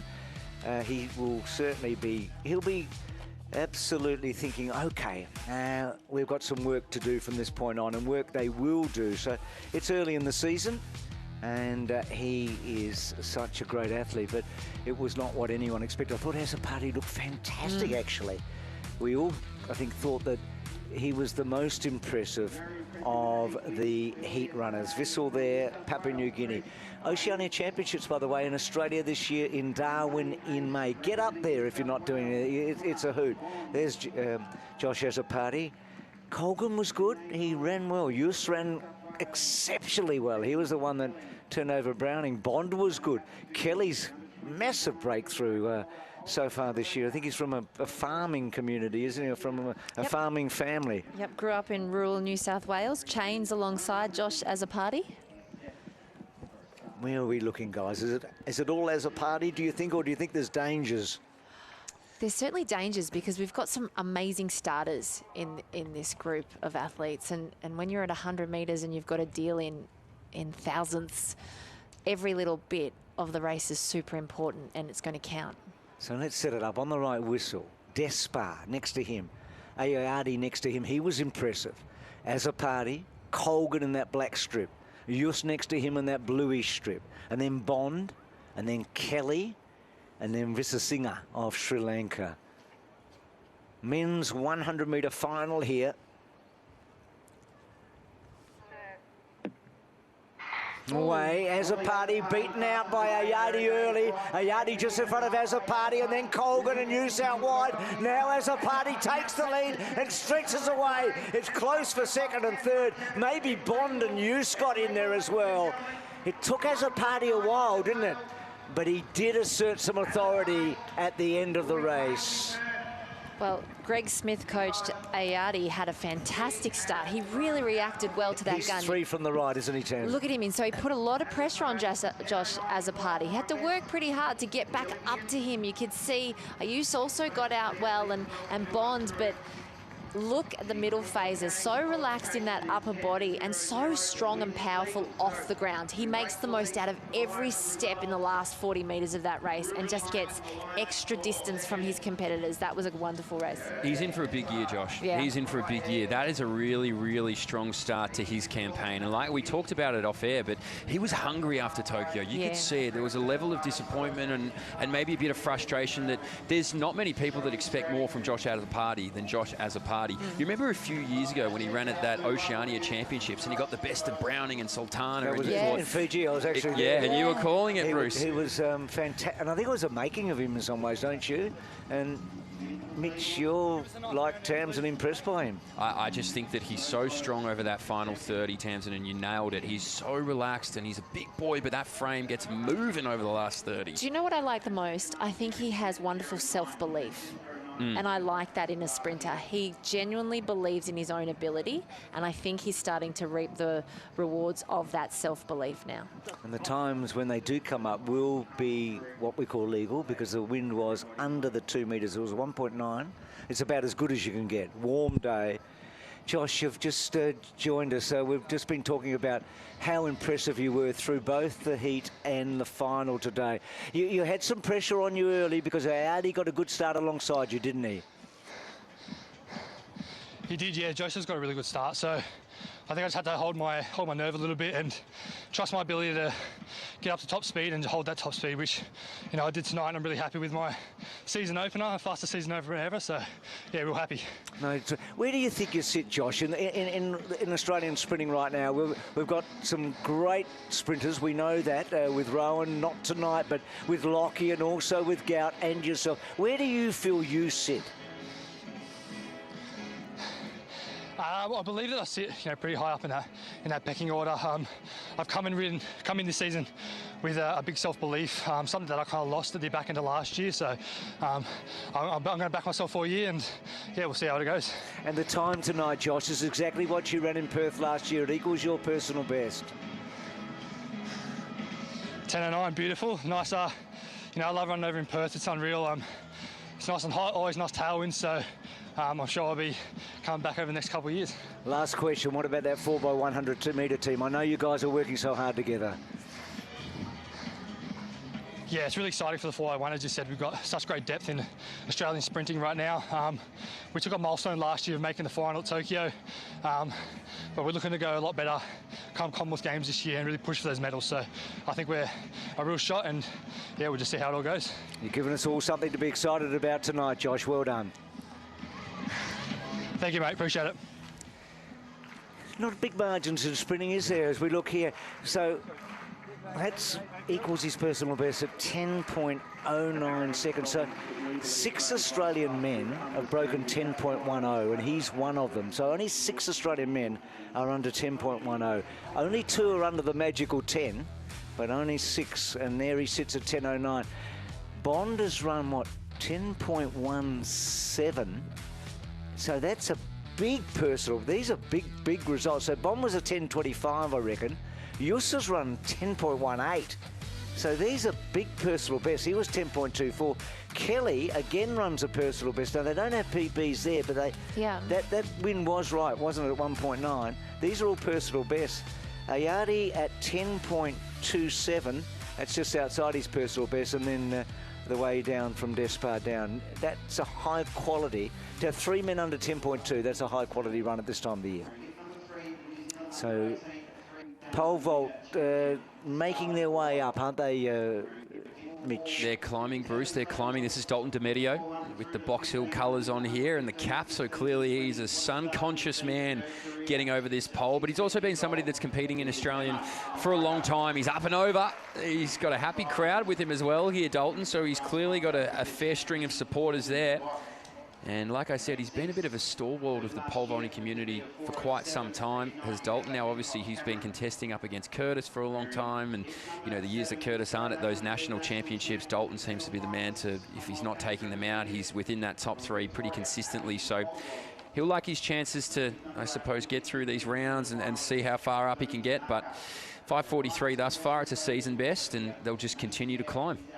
So the women's 1500, where Abby Caldwell is the star attraction here, but some real talent alongside of her, including Nozomi Tanaka of Japan, who's a bit of a legend back home. There's Laura Nicholson of Ireland. Next to her is Scarlett Robb, the young New Zealander. Is it Frieger or Frieger? You know all these things, Mitch. I believe it's Frieger. Frieger of Queensland, just 16 years of age. You must have seen a bit of her. Tanaka there, Thornton Botts out there, along with Hancock Cameron and Abby Caldwell, who's been in really good form already this season, hasn't she, Tamsin? Oh, Abby's been running sensationally so far, especially so early in the season. She's got a 4:04 to her name at her home track in Doncaster. And she looked really strong in that Vic Milers Club over 800, didn't she, Mitch? Yeah, she did. I mean, she can really do it across both distances. I expect her to set the tempo here. So if they run around about 65-second laps, it gives them a 4:04. So that's sort of where you would be thinking they would hope to get. So Macy here is a 17-year-old. She's the Western Australian under-18 champion. She's the pacemaker, and she's gone out pretty hard here, Tamsin. You could see she sprinted off from the gun like she was running a 200-metre race almost, and she's still going. Those are just nerves. She'll settle into it. They've asked for about 2:11 at the 800 metres, but if she keeps running at that tempo, she's not going to make the 800 metres. But at a big occasion, nerves would be there. Pacemaking's not as easy as it seems. Trying to hit those targets that the athletes are asking for. It's not your personal best. You're not racing. You're trying to hit these certain steady times. And if you haven't done it before, it takes a little bit of experience. So hopefully she'll see that she's well up and slow it down just a little bit. But the problem with that is when you slow it down, then it's hard to re-go again. But Abby's right there. She's doing the right thing. She's working up onto the pacemaker. And we'll get a split here after 400 metres. So 64 seconds would be on 4-minute pace. So they're just inside 4-minute pace. Yeah, that's pretty handy. I mean, Abby's done a good job. She's obviously a senior competitor now. She knew not to get sucked into that early pace from the pacemaker. I am shocked that Nozomi Tanaka is not in front, because it seems to be the place that she loves racing more than anywhere. Watch for Jayla Hancock Cameron. She's sitting in 4th at the moment in this race. Had a great year last year. I expect her to be the one to follow the move when Abby decides to make it. And that's young Frieger on her inside, isn't it? In 5th position with a red strip. So she's just 16 years of age. Yeah, so she's wonderful upcoming athlete from 400 through to 1500, has great times. And the pacemaker, Macy, she's doing a wonderful job still keeping on going. She looks relaxed, doesn't she? She could almost keep going, but Abby's looking in control and happy with this tempo. She'd respect Tanaka. She'd know that the 2-time Olympian, she's an Olympic finalist, only 26 years of age, Tanaka, but definitely one that she knows will be pushing hard. Well, her personal best is actually quicker than Abby. She's a 3:59.19 and Abby's 3:59.32. So Abby's the 5th fastest Australian. 5 Australian women have broken 4 minutes, and all of them are still competing. All of them are still competing at the moment. We are having a golden period in Australian middle distance running, both for men and for women. But Caldwell leads Tanaka and Hancock Cameron in the back straight. And then a gap, I think that's Thornton, but behind them. I could be wrong, and Frieger just behind those. So a little hard to tell from here. But certainly it's Caldwell, Tanaka, and also Hancock Cameron in 3rd place, and then a gap. Oh, that makes it really hard with the light coming through, but it is beautiful conditions. Probably just a little bit windy for the 1500-metre runners. They would prefer that it wasn't as windy as the sprinters have been enjoying. But that means that Abby Caldwell, who's been taking most of the race here, that's difficult for her, and she has quality behind her. And you can see this now. So they're going to get the sound of the bell with 400 metres to go. And Caldwell, you can see she's just continuing to press the tempo. It's not aggressive, but it's enough to really flush the legs out of the women behind there. Tanaka will follow Hancock Cameron, but the gap is big. It's going to be from these 3. And they're on about 4:06, 4:05, 4:06 pace, but they'll kick it down, you would think. You can see the gap now between 2nd and 3rd. So Caldwell leading, Abby in the back straight from Nozomi Tanaka, the Japanese runner who's a legend in Japan. She's broken so many records, and as Mitch said, she's such an aggressive runner. She likes to lead from the front. Abby's had to do a lot of the work here, Tamsin, with 200 to go. She has, but we know she's in shape, and it looks like she's starting to open up that gap here. She's moved away to 5, 6, 7 metres in front. Hancock Cameron having a good run. Her personal best is 4:07.88. Can she get close to that? So Caldwell a bronze medalist 4 years ago in the Commonwealth Games. And look at that steely look, guys. She's a determined young woman tonight. She's stretching away. It's going to be quick for this time of the year. It's going to be her fastest time. It's the fastest time we've seen outdoors by any Australian so far this year. Tanaka, Hancock, Cameron, and then probably thought, not sure in third place or fourth place, not sure who was fourth. We'll have to check on that. But certainly the top three were there. So Sarah Billings has run 4:01.79. It was Laura Nicholson coming through. Laura Nicholson of Billings has run 4:01.79 indoors this year, but Abby, that's quick outside. A very quick run. It'll be a meet record. Absolutely. I'm keen to see what Emma Freiger ran in the end there as well. The youngster, the 16-year-old. We had Scarlett Robb come across from New Zealand, so two of those juniors, but it'll be fascinating to see. We can see the times flash up now. So 4:02.82 for Ab. That's impressive. That's a very, very impressive run to start the year for Caldwell. Yeah, 4:02.82. That's a super run. It's the way she ran it as well, isn't it? You know, you mentioned that her time is slower than Tanaka's, but you almost sense that Abby spent a little bit of time running the 800 metres. You sort of feel like the 1,500 metres will be where she'll land as she starts to move through her years as an athlete. She's got that wonderful tactical nous, ability to stay relaxed under pressure, especially in championship 800-metre racing where so much is thrown at you. She thinks on her feet so wonderfully. She has that naturally in her armoury that she can just call on, okay, you know what, the coach has said this, but this is what I should do now. And she just backs herself. She's a beautiful racer, but I think in the 1,500 metres, she's still got room to really push that personal best down. I was going to ask you about that 800, 1,500 and how she balances it, and she's at a very interesting stage of her career. She really is. There's the result. Well, that's not the result of the women's 50. That was Chad against Jaden. That was quite some race earlier tonight. But Abby's time about 4:02. I think she's looking for a big breakthrough year, Tamsin, again. She's been terrific for 3 or 4 years, but after that Commonwealth Games 4 years ago, I mean, we've seen the emergence of Jess Hull. When I say the Lyndon Hall's got better and better. Sarah Billings is there. Georgia Griffiths is there. Abby has maintained a very high standard. I think she's looking for a year that she goes to another level as we go to the men's pole vault. Yeah, so let's see if we can continue this competition, getting clear over the bar. Marschall yet to enter, and that one will fall just short here in this men's pole vault. So like I said, it can be a long competition. They're trying to get over 5:43, and it's Southgate, Kanazawa, Downey. Kurtis is over at 43, and Dalton DiMedio. That's it. That's all that remains now in this men's pole vault. And we can see now to the men's long jump, the crowd well and truly behind this event. And it's been a historic start to the year for the men's long jump, really, because we had so many guys get over 8 metres early. And Mitch, remember, this is where Liam Adcock had an enormous series, didn't he, last year? So got into what was in the 8:30s or something in Perth last year. It's a great place to long jump. We've already seen tonight it's a good place to triple jump, haven't we? Yeah, absolutely. I mean, the track is hot. It's the conditions that really favour it, and these guys will like their chances to go further. Here's Kurtis Marschall. So, as we said, he was the bronze medalist at the World Championships last year. That's the second bronze medal that he picked up at those World Championships. The coaching change, it's been a clean 3 to 4 months for King Kurtis. And you can see that flowing mustache and locks get down this runway in Perth. He's got a big crew to watch him, and this will be the easiest jump you've ever seen. So he had about, well, I'd like to say a metre, but it's probably going to be less than that. But Kurtis, he'll be confident. He'll like that to start his night.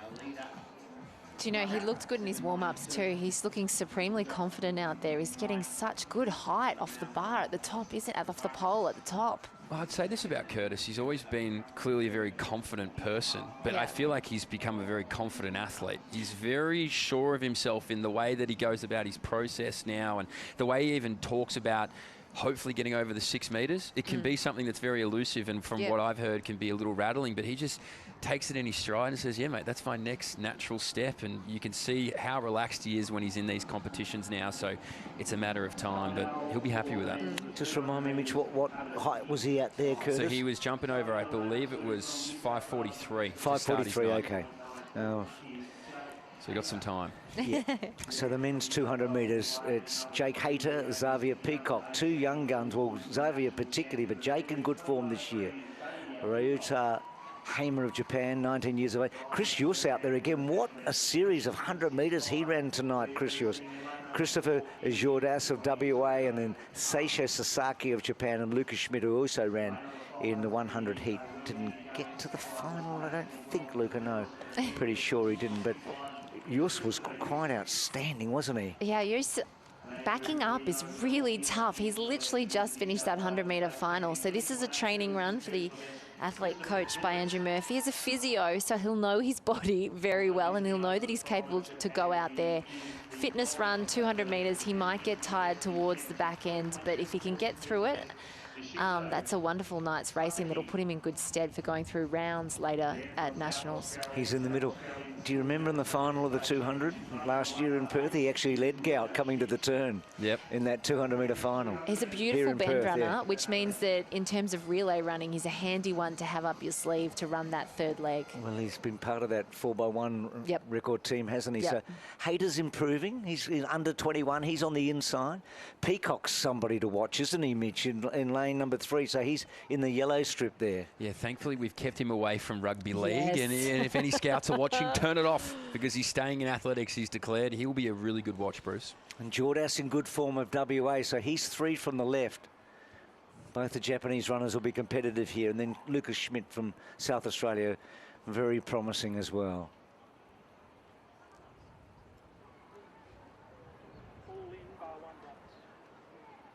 So let's see what Jus has got. He's in the middle in the blue strip. He's 4 from the left. Schmidt got out hard. Sasaki, good bend by Jus. He goes up to Jordas early. And Peacock's run a really big bend, 2 from the right. Jus leads into the straight with about 70 metres to go. In second placing is Peacock. And behind those, Hayter. What a night for Jus. That is some sort of an effort by him. It looks like he's run his fastest time ever, if the wind's all right. PB in 100 and PB in the 200, if that stands up. That is some sort of a night's work. Yeah, and he would consider himself more a 200-metre runner, Chris Jus, so he'll be stoked to be able to come back, set back. Tamsin, he looked strong, didn't he? I mean, it looked like Xavier Peacock on the inside got equally a good start, but look at him wind up here, and Jus is away. Well, Peacock got away to a flyer, and that's, you know, couldn't use that explosive start because he was probably too fatigued in his legs, but I loved his bend running, and the last 30 metres you can tell he's tired, but he was still turning over. The cadence was still good. He stayed relaxed through his arms. He knew, don't tense up whatever you do, because when you are fatigued in your legs, injury is the worst thing that can happen, so it's got to be like a training run, and he treated it like that, but what a super fast training run. And what a run by Peacock, too, at 17 years of age in second place there. Hayter hanging on for third. So he's broken his personal best. It's 20.55. It's a personal best and a meet record.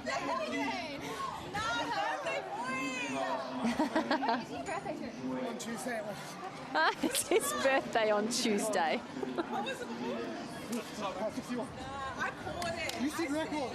So new meet record. How lucky and how happy he is. Let's go back to the pole vault. So we're here with Dalton DiMedio as we continue in this men's pole vault.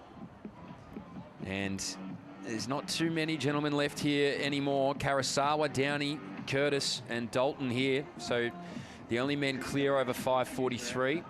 And DiMedio, I would imagine, would be the man that will get closest to Kurtis. If not him, maybe Karasawa, the Japanese athlete. But as I've said a few times, Dalton DiMedio is a handy pole vaulter, and he's had a clean card thus far. So the man from Box Hill, can he get up and cleanly over this, continue his night? Just on that way down, the amount of technical components to pole vaulting, you'd be here for hours to try and explain them, but it looked like the height was there, just unfortunately too close to the bar. So here are the results for the men's 200. It's a personal best and a meet record for Christopher Jus. He's had a magnificent night, Chris Jus. Xavier Peacock with a personal best of 17 years of age, so 20.89. He's starting to become a factor. Jake Hayter just outside his personal best that he set a couple of weeks ago. Lucas Schmidt runs well, Chris Jordas, and then the two Japanese runners, Hama and Sasaki. So the high standard that we have seen right from Marschall Jenica through to Chris Jus so far, with one event still to go on the track, has been quite outstanding. If you woke up in the morning and you liked track and field and you hadn't seen anything tonight and you saw these results, you'd be getting oh so excited. You'd be buying a ticket to Hobart in 2 weeks' time. Here's the women's 200. Figuera, Jock, who created such an impression, I thought, last year. Hanlon backing back. Great to see Ella Connolly going well. She's had a big 400 so far. Amelia Reid, another star Western Australian at 15 years of age. Amaya Means of Queensland, just 17. And Olivia Inkster, who was impressive on the 100 earlier tonight. So a real mix here, isn't there, Tamsin, between experienced runner like Connolly, who's not old, but she's been around for a while, and some real developing teenagers amongst them. Poor Ella at the age of 25. I said she's not old, she's a youngster. She is compared to some of the youngsters that are coming through, and she'll know how fast these juniors are running, and it's a pride thing a little bit too. You don't want to be beaten by the juniors, and Ella Connolly, of course, herself was a fantastic junior that could run the 100, the 200 and the 400 metres. One of the most difficult things that Ella's had to do through her career is working out which event to focus on, and the 200 metres, she made that final at the last Commonwealth Games. She'll be looking to hopefully get on a podium this year. I think the 200 metres is where her heart is at, don't you think, Mitch? I think so. But I reckon it's the 400's where she should be at. Sorry, Ella. She doesn't want to listen to you, Bruce. No. Your words, not mine, Bruce. I don't blame her. She doesn't. No one wants to run a 400, but I reckon that's where she'll be in the end. What about Amelia Reid, who's outside of her 3 from the left? She's 15. We've already seen a 14-year-old tonight, Tamsin. And Amelia Reid has taken Tori Lewis's junior record, so she's certainly one to watch. So Connolly in that dark strip in the middle, Reid outside of her. Jock, I think, too, from the right is a talent. So away, no, not away. So didn't see anyone really break, but we'll find out. Looked a little unsteady, maybe in the middle of the track. Let's have a look. Let's see. Looks like Ella. Maybe. Tamsin, just quickly, or you mentioned the Jim and Jock, 2 from the right here. Incredible, I think, raw talent, don't you? Yeah, she is, and she's coached by Jared Keating, who, of course, helped guide Tori Lewis, our 100-metre national record holder's career early on. She is a raw talent, beauty therapist, a Victorian champion last year, and I think a lot of people want to see what she can do this season. And don't forget Moons, who's 2 from the left here too as well. She's a talent at 17.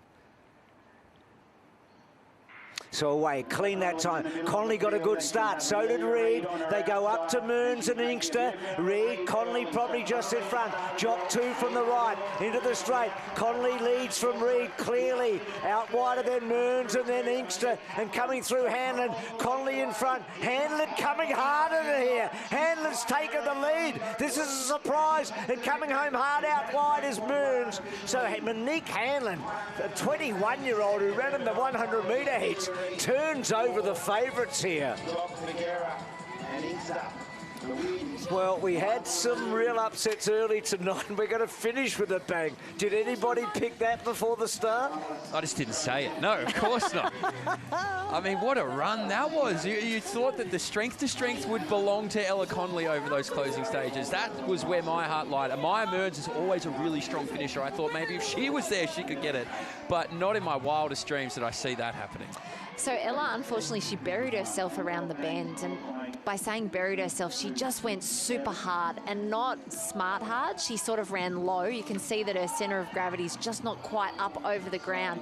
It's fast and it's strong and it's powerful, but to run the whole 200 metres out that way was too much for her. You can see how low she's getting. She's still turning them over, but she's getting very messy, whereas in contrast, Hanlon held her form beautifully over that last 80 metres and was running off the ground so well. Do you guys know much about Monique?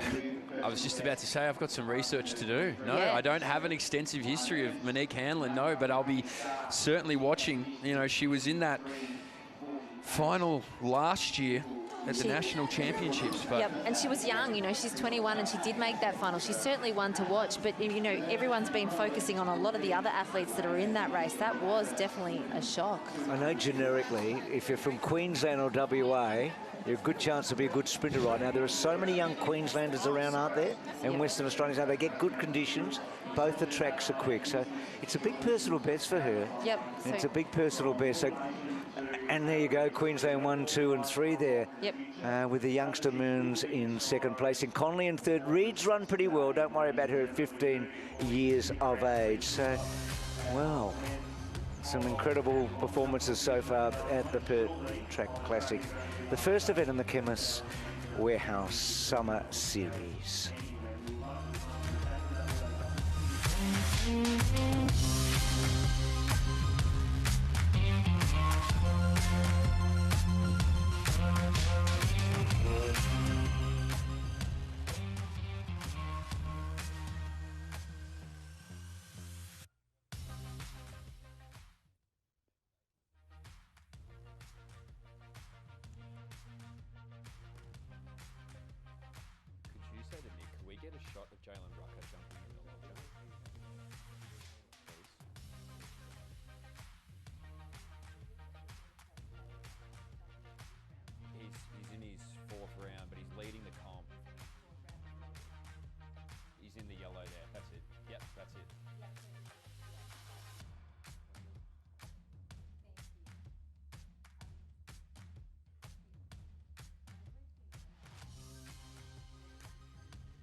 You track her history, there's nothing that stands out.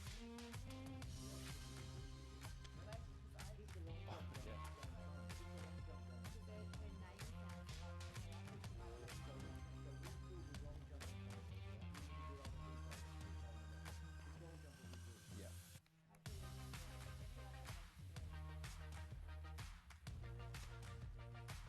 Awesome.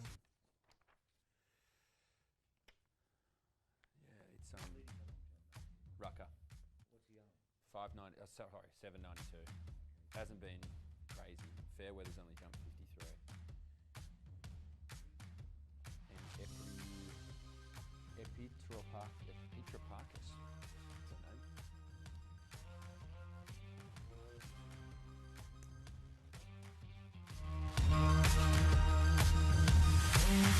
So the field events are taking stage now at the Perth Track Classic. We've seen Nina Kennedy 447 already tonight.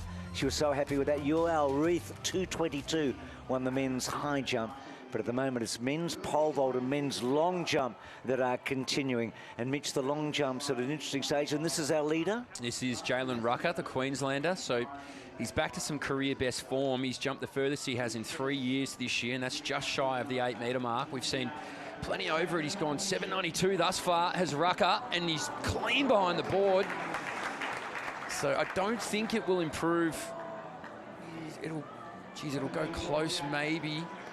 I don't think it'll be over that 8 metre marker though. But like I said, he's come back in some good form this year. There's another. Well, that looked big. So now we're heating up. Now that we get the cameras on the long jumpers. That's a Epitropachus, Alex Epitropachus at that. He's in second right now with a 786. And this will be interesting to see just how far that's gone, because that looked pretty clean in the air. So he was 10th last year at the World Uni Games, Epitropachus. He was a triple jumper only a few years ago. We can see Kurtis back on screen here, Bruce. So remind us, where's the pole vault? Is he the only one still going, or what have we got? We've got Dalton DiMedio has jumped a lifetime best of 553 to continue in this competition. That's a good breakthrough. So where's the bar at the moment? Do we know, Mitch? I imagine it'll go not too much higher than that, given Dalton's still jumping, but Kurtis has passed at 553. So he's just got his rounds out at 543, and I imagine he's going to wait and see what happens here. So anything around 580 for Kurtis tonight would be a pretty strong start to any season, wouldn't it? I think so. I mean, I think numerically it would be a really strong start. By any indicator, you would look at that and go, okay, Kurtis is here and ready to jump. If you were to ask Kurtis, I would say that his eyes are firmly focused on a 590 plus performance here tonight, if not higher. So he's bought all the stocks in the Kurtis Marschall brand ahead of tonight, and so he should. I think he's in for a big one. I think he's in for a very big one. Hopefully Dalton can continue to jump. Like I said, it's a good breakthrough there, 553 for him. So Peter Bol went to 786, so that was an improvement, was it? Just. And so his personal best is 787, which was earlier this year. So back to the pole vault. Rucker, by the way, his father was a fantastic NBL player, wasn't he, Derek, over the years? So in the genes, bouncy, bouncy, bouncy. So it's been a big night for this fella. It has for Dalton. As you said, the man from Box Hill, so he wants to continue to push his lifetime best, and he'll pass through that one. So pole vaulting, it is such a unique event in, like I said earlier, the technical proficiencies of being able to get up over this bar. It looks simple, doesn't it? Run fast, put the pole in there, and launch yourself up over the top, but it is just so much more than that. It has to click perfectly as we get back to the long jump, and that'll be well behind the board, but over 7 metres there as we continue this competition. Have you ever tried a pole vault? I would never. No. I did it once when I was like at the end of my career just for the club, and I got over 2 metres. It was very ungraceful, but it gave me the respect of trying to run and hold. Stop laughing, Bruce.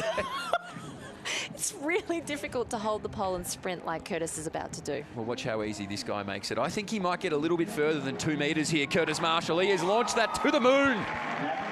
As Kurtis, the fist pump to the crowd. He's on for a special one tonight. Bit over 2 metres. So, Mitch, look at that. What height was that? 5'63". He's on for something. Nicola Olischlagers and Eleanor Patterson do it without the pole, by the way. 2 metres, but that's okay. No, but I'm just saying, it is a really difficult event, and you will respect it more if you actually go and try and do exactly what he's doing at speed, place the pole in that box, and then hurl yourself up that high. There was no bendage in the pole when I did it. Gee, there's but space it's there. super hard, and So, look how incredible that was. So 5'6", there's big space there. So he makes it look easy. You always see something special. Yeah, see that little just shock at takeoff? Yeah. So let's go back to the long jump. We saw Michael Main earlier, a T38 athlete in the long jump. So mixing up the paras and the long jumpers here. Here's Aidan McDonald from Western Australia. He's just 19 years of age. He has a personal best of 7:40. So Mitch, he's at 7:21. He's not far off that. He'd be looking for something here. Yeah, he'd be looking for a little lift there. Like you said, 7:40 is lifetime best. So 21, it's close to it, but anytime I think you jump in your home state or maybe in front of your home crowd of friends and family, whoever it may be, you do expect a little more. So he's got speed to the runway. Nobody can dispute that. Just how high can he get off the board? And that looks clean. That looks good. That'll go around, I'm going to say, in the 7:20s, 7:30s. I don't think quite to the 40, but I'm also just judging off the naked eye. Dalton DiMedio back on the runway. So we've seen what Kurtis can do. Can he continue his form? No. So he'll get one more attempt. And what this means for you at home is Dalton can't clear this. We're down to one man. It'll be the man in the arena of Kurtis Marschall. And what's going to be interesting, Mitch and Tanzer, what height does he put it to? So he's at 5'6". Remember that the less amount of times you have to run down that runway, the stronger you are. So Dalton's had a fantastic night in the 550s. Does Kurtis say, okay, I feel like I'm in 585, 590 shape. I'm going to go straight there. Or does he do it by bridging it with a 575? We're going to find out. I don't know. I'm not a pole vault expert. What do you guys think?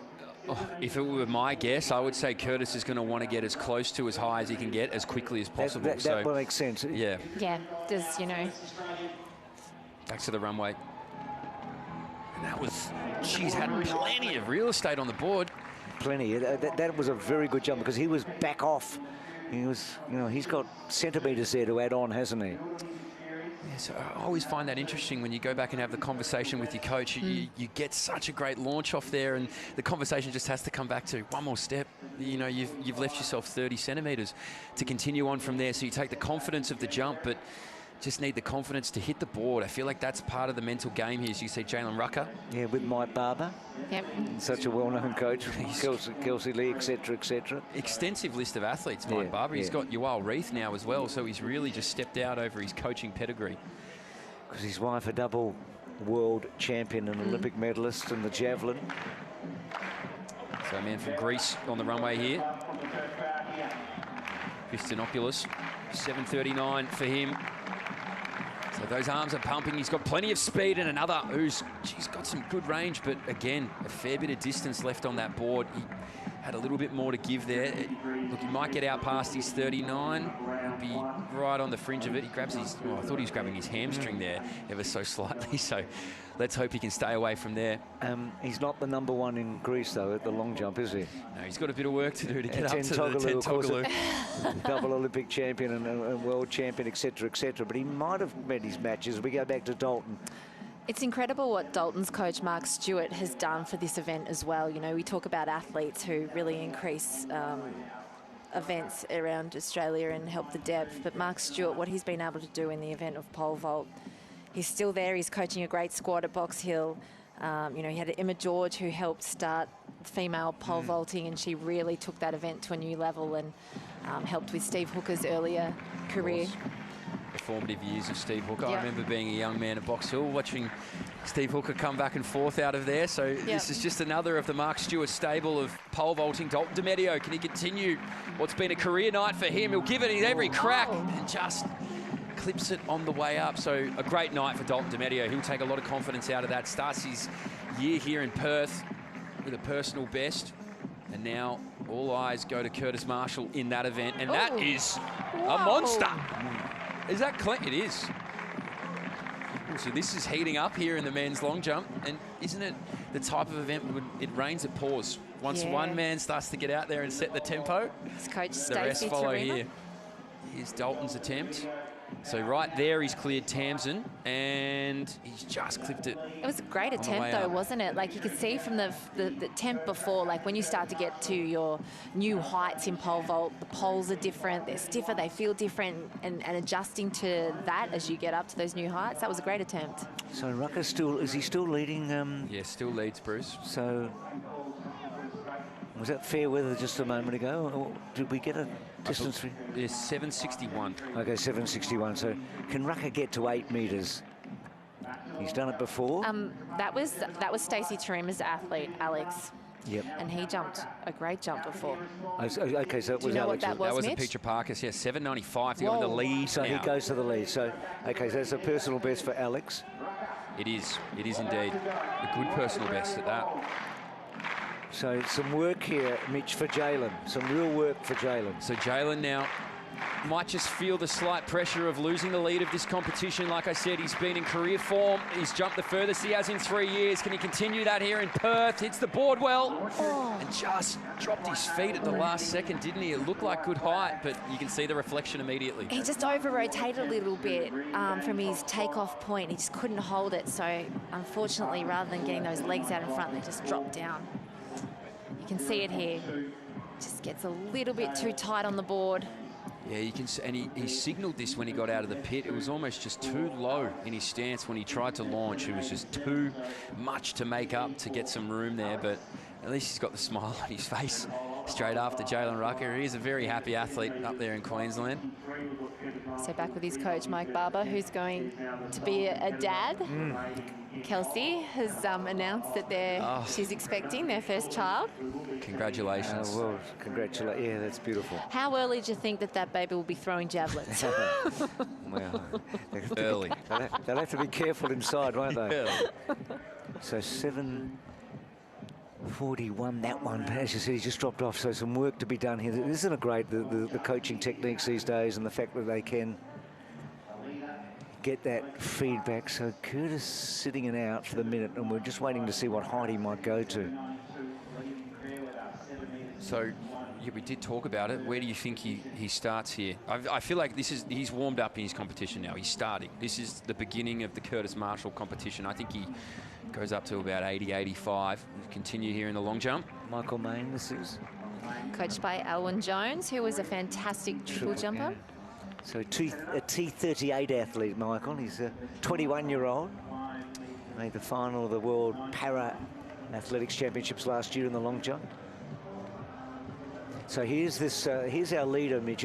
This was the jump that took him to the lead. It certainly is. So watch Alex Parkis here. Look at the speed into the runway. We commented on it when he launched. Just so much height and range and leap on him. It is just so smooth in the air, is it not? Well, cut through it. Stacey Tarima, his coach, he's got a nice little stable of athletes that are coming along quite well at the moment. His brother Jai obviously won the Olympic silver medal in Sydney in the long jump. Jumping jai. You can see Mackenzie Littlelow into the last round of his competition. So he's in 7th with a 6.83. He'd love to improve upon that if he can. Into this runway, and Stutter stepped his way into that one, so you could see from a good 10 metres out that wasn't going to be what he'd hoped for, but 7th nonetheless here for Mackenzie. Sometimes in those latter rounds you play around with the run up a little bit just to really try and nail one, so he could just sense his run up just wasn't quite right there. So fascinated, we can see Kurtis Marschall has the pole back in hand. The kit is off. I'm wondering just where he's set the bar at here. I reckon high. I'm going to say around 580. 580, I reckon 580. Yeah. No, it would make sense. I mean, he may want a sighter before a 590 attempt, but you feel like what we've seen so far, he is in excellent shape to start the season. So, he's doing it by degrees at 573. So, clearly, he hasn't even started the clap. The crowd just knows from Kurtis jumping at home exactly what he wants. They let the long jumpers go. And that off screen won't improve. So as we get to the business end of that, we'll come back to it. But right now, this is a man who is one of the more credentialed medalists at a World Championships. Kurtis Marschall on the runway here, 573. He's been clearing these with ease all the way up. It's been a clean card, and it stays a clean card, doesn't it? So Kurtis, mate, he says, calm down, everyone. Just thank you, thank you. Ramp it up. He wants it a little bit higher than that, so immediately looks for the thumbs up from Declan Carruthers, and he's onto something here. So just looking at Australian men who've cleared 573. Steve Hooker, Dmitry Markov, Paul Burgess. They're the 6 metre club. Kurtis, Victor Kistiakov, Simon Arkell, James Miller. They're the only ones that have actually gone over this height. So he's already at a space where only half a dozen Australian men have achieved besides himself. So he's making it look oh so easy. He's, as we go back to this long jump. It's the Western Australian again. He left a bit of real estate on the board, did Aidan McDonald. 7.24, that last round attempt was the furthest of his competition. And it has him sitting in 5th place as it stands. But you're right, the rarefied air that Kurtis Marschall just continually jumps in Australian history, it somewhat gets, I shouldn't say taken for granted, but you just become so used to it. You become so used to such a high caliber athlete doing incredible things that you're waiting for this 90 to tick around to go, okay, now we're very focused on what Kurtis is doing. I saw on the screen there, it looks like they're going at 83. So he continues the 10 centimetre increments. But he does make it look so easy. He's clearly in fantastic shape. It's like he hasn't missed a beat from his season last year. It's almost like he hasn't had an off season. He's gone straight into the next competition because he looks effortless and he's getting great height. You could see through those earlier heights. You could see through the warm-up just what great shape he's in. You spoke about how many times he's gone over 590, and when an athlete hits that consistency, that's when they make that jump, right? So it does feel like it's almost like when he goes over 6 metres. There'll be a lot of men in global pole vaulting who'll be watching here and hoping that their fellow comrade gets over it. So here's our man from Western Australia in Greece, and it's a good bit of range out onto it. Geez, these are flexible men, aren't they? The way they can kick their legs out in front of them, you can only dream of being able to do something like that. Hold your hamstrings while you're watching. They're aching as I watch him get out there. So Histra Panopoulos, 7:39, his 5th round attempt. So like I said, when it rains, it pours. A lot of these guys at the top end, their best attempts have come in the later rounds. The only one really in the inside 3 rounds was Jalen Rucker's opening 7.92. The rest of them have all come late. So you can see Rucker watching on.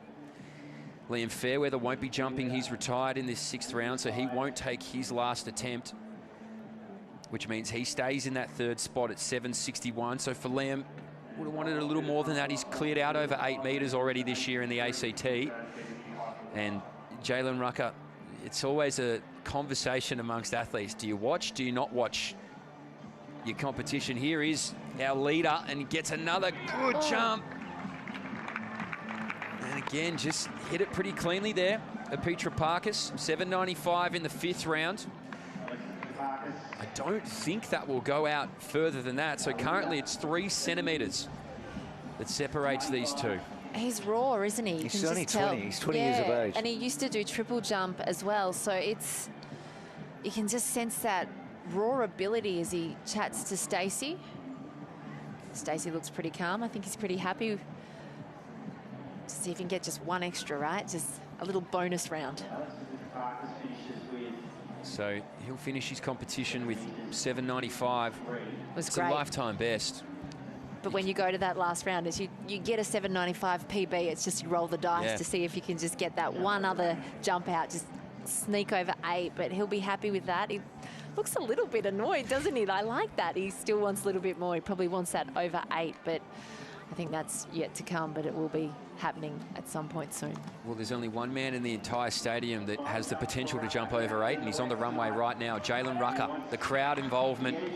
He's an enthusiastic man, and he wants an enthusiastic crowd to get him back over 8 metres. It's been a long time coming to get back over that 8-metre marker for the Queenslander. He's come back from injury. He's come back from plenty of setbacks in his career, and he would love to get back over the 8 metres. Jalen Rucker, second at the moment on the runway. Can he hit this one cleanly? He got it clean, and he just...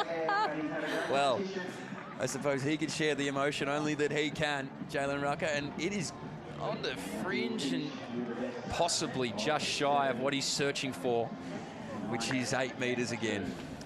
Entertaining competition, wasn't it?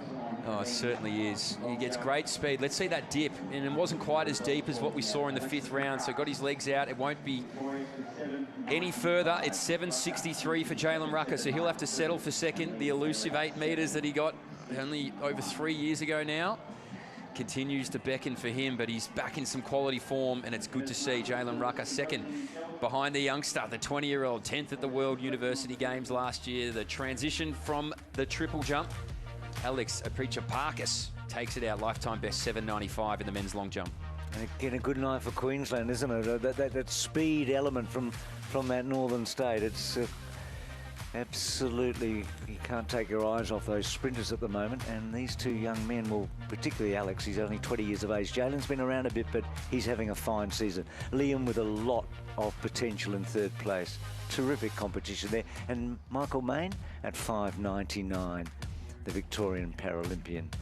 So one more really performance, I guess, to go, and that will be Kurtis Marschall. Not sure what height he's going to go to. Any indication? I think he's at 83. Okay, 5.83. I saw it flash up on the board, unless he's changed it in the last few minutes. And he's just going up these increments by the looks of it, of that 10-centimetre push. So there's not much room on that runway for him, is there? He's jumping out of the rival. He's almost the rival pit. Exactly. Well, he's only had 3 jumps, Mitch, and here we go. So what we've seen so far, you'd back him in, wouldn't you? He's hard to root against here at the moment, Kurtis Marschall. We're trying to work out, Mitch, what the biggest height he's achieved in Australia. We're working on it. Anyway, here we go, 5.83. You can see Marschall here now. Another opportunity to get over for Kurtis.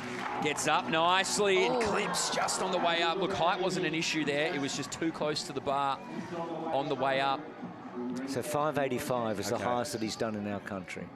So he's not there, even if he gets over this one. And so and I imagine that might have been jumped in Perth as well, if I had to guess. Unless Queensland, no, Perth it is. So you can just see, if you go back and watch this replay, and admittedly he does clip the bar on the way up, but you're looking at the height over that bar as well. That's been so consistent. It's never really a question about that, just maybe choked up on the pole a little.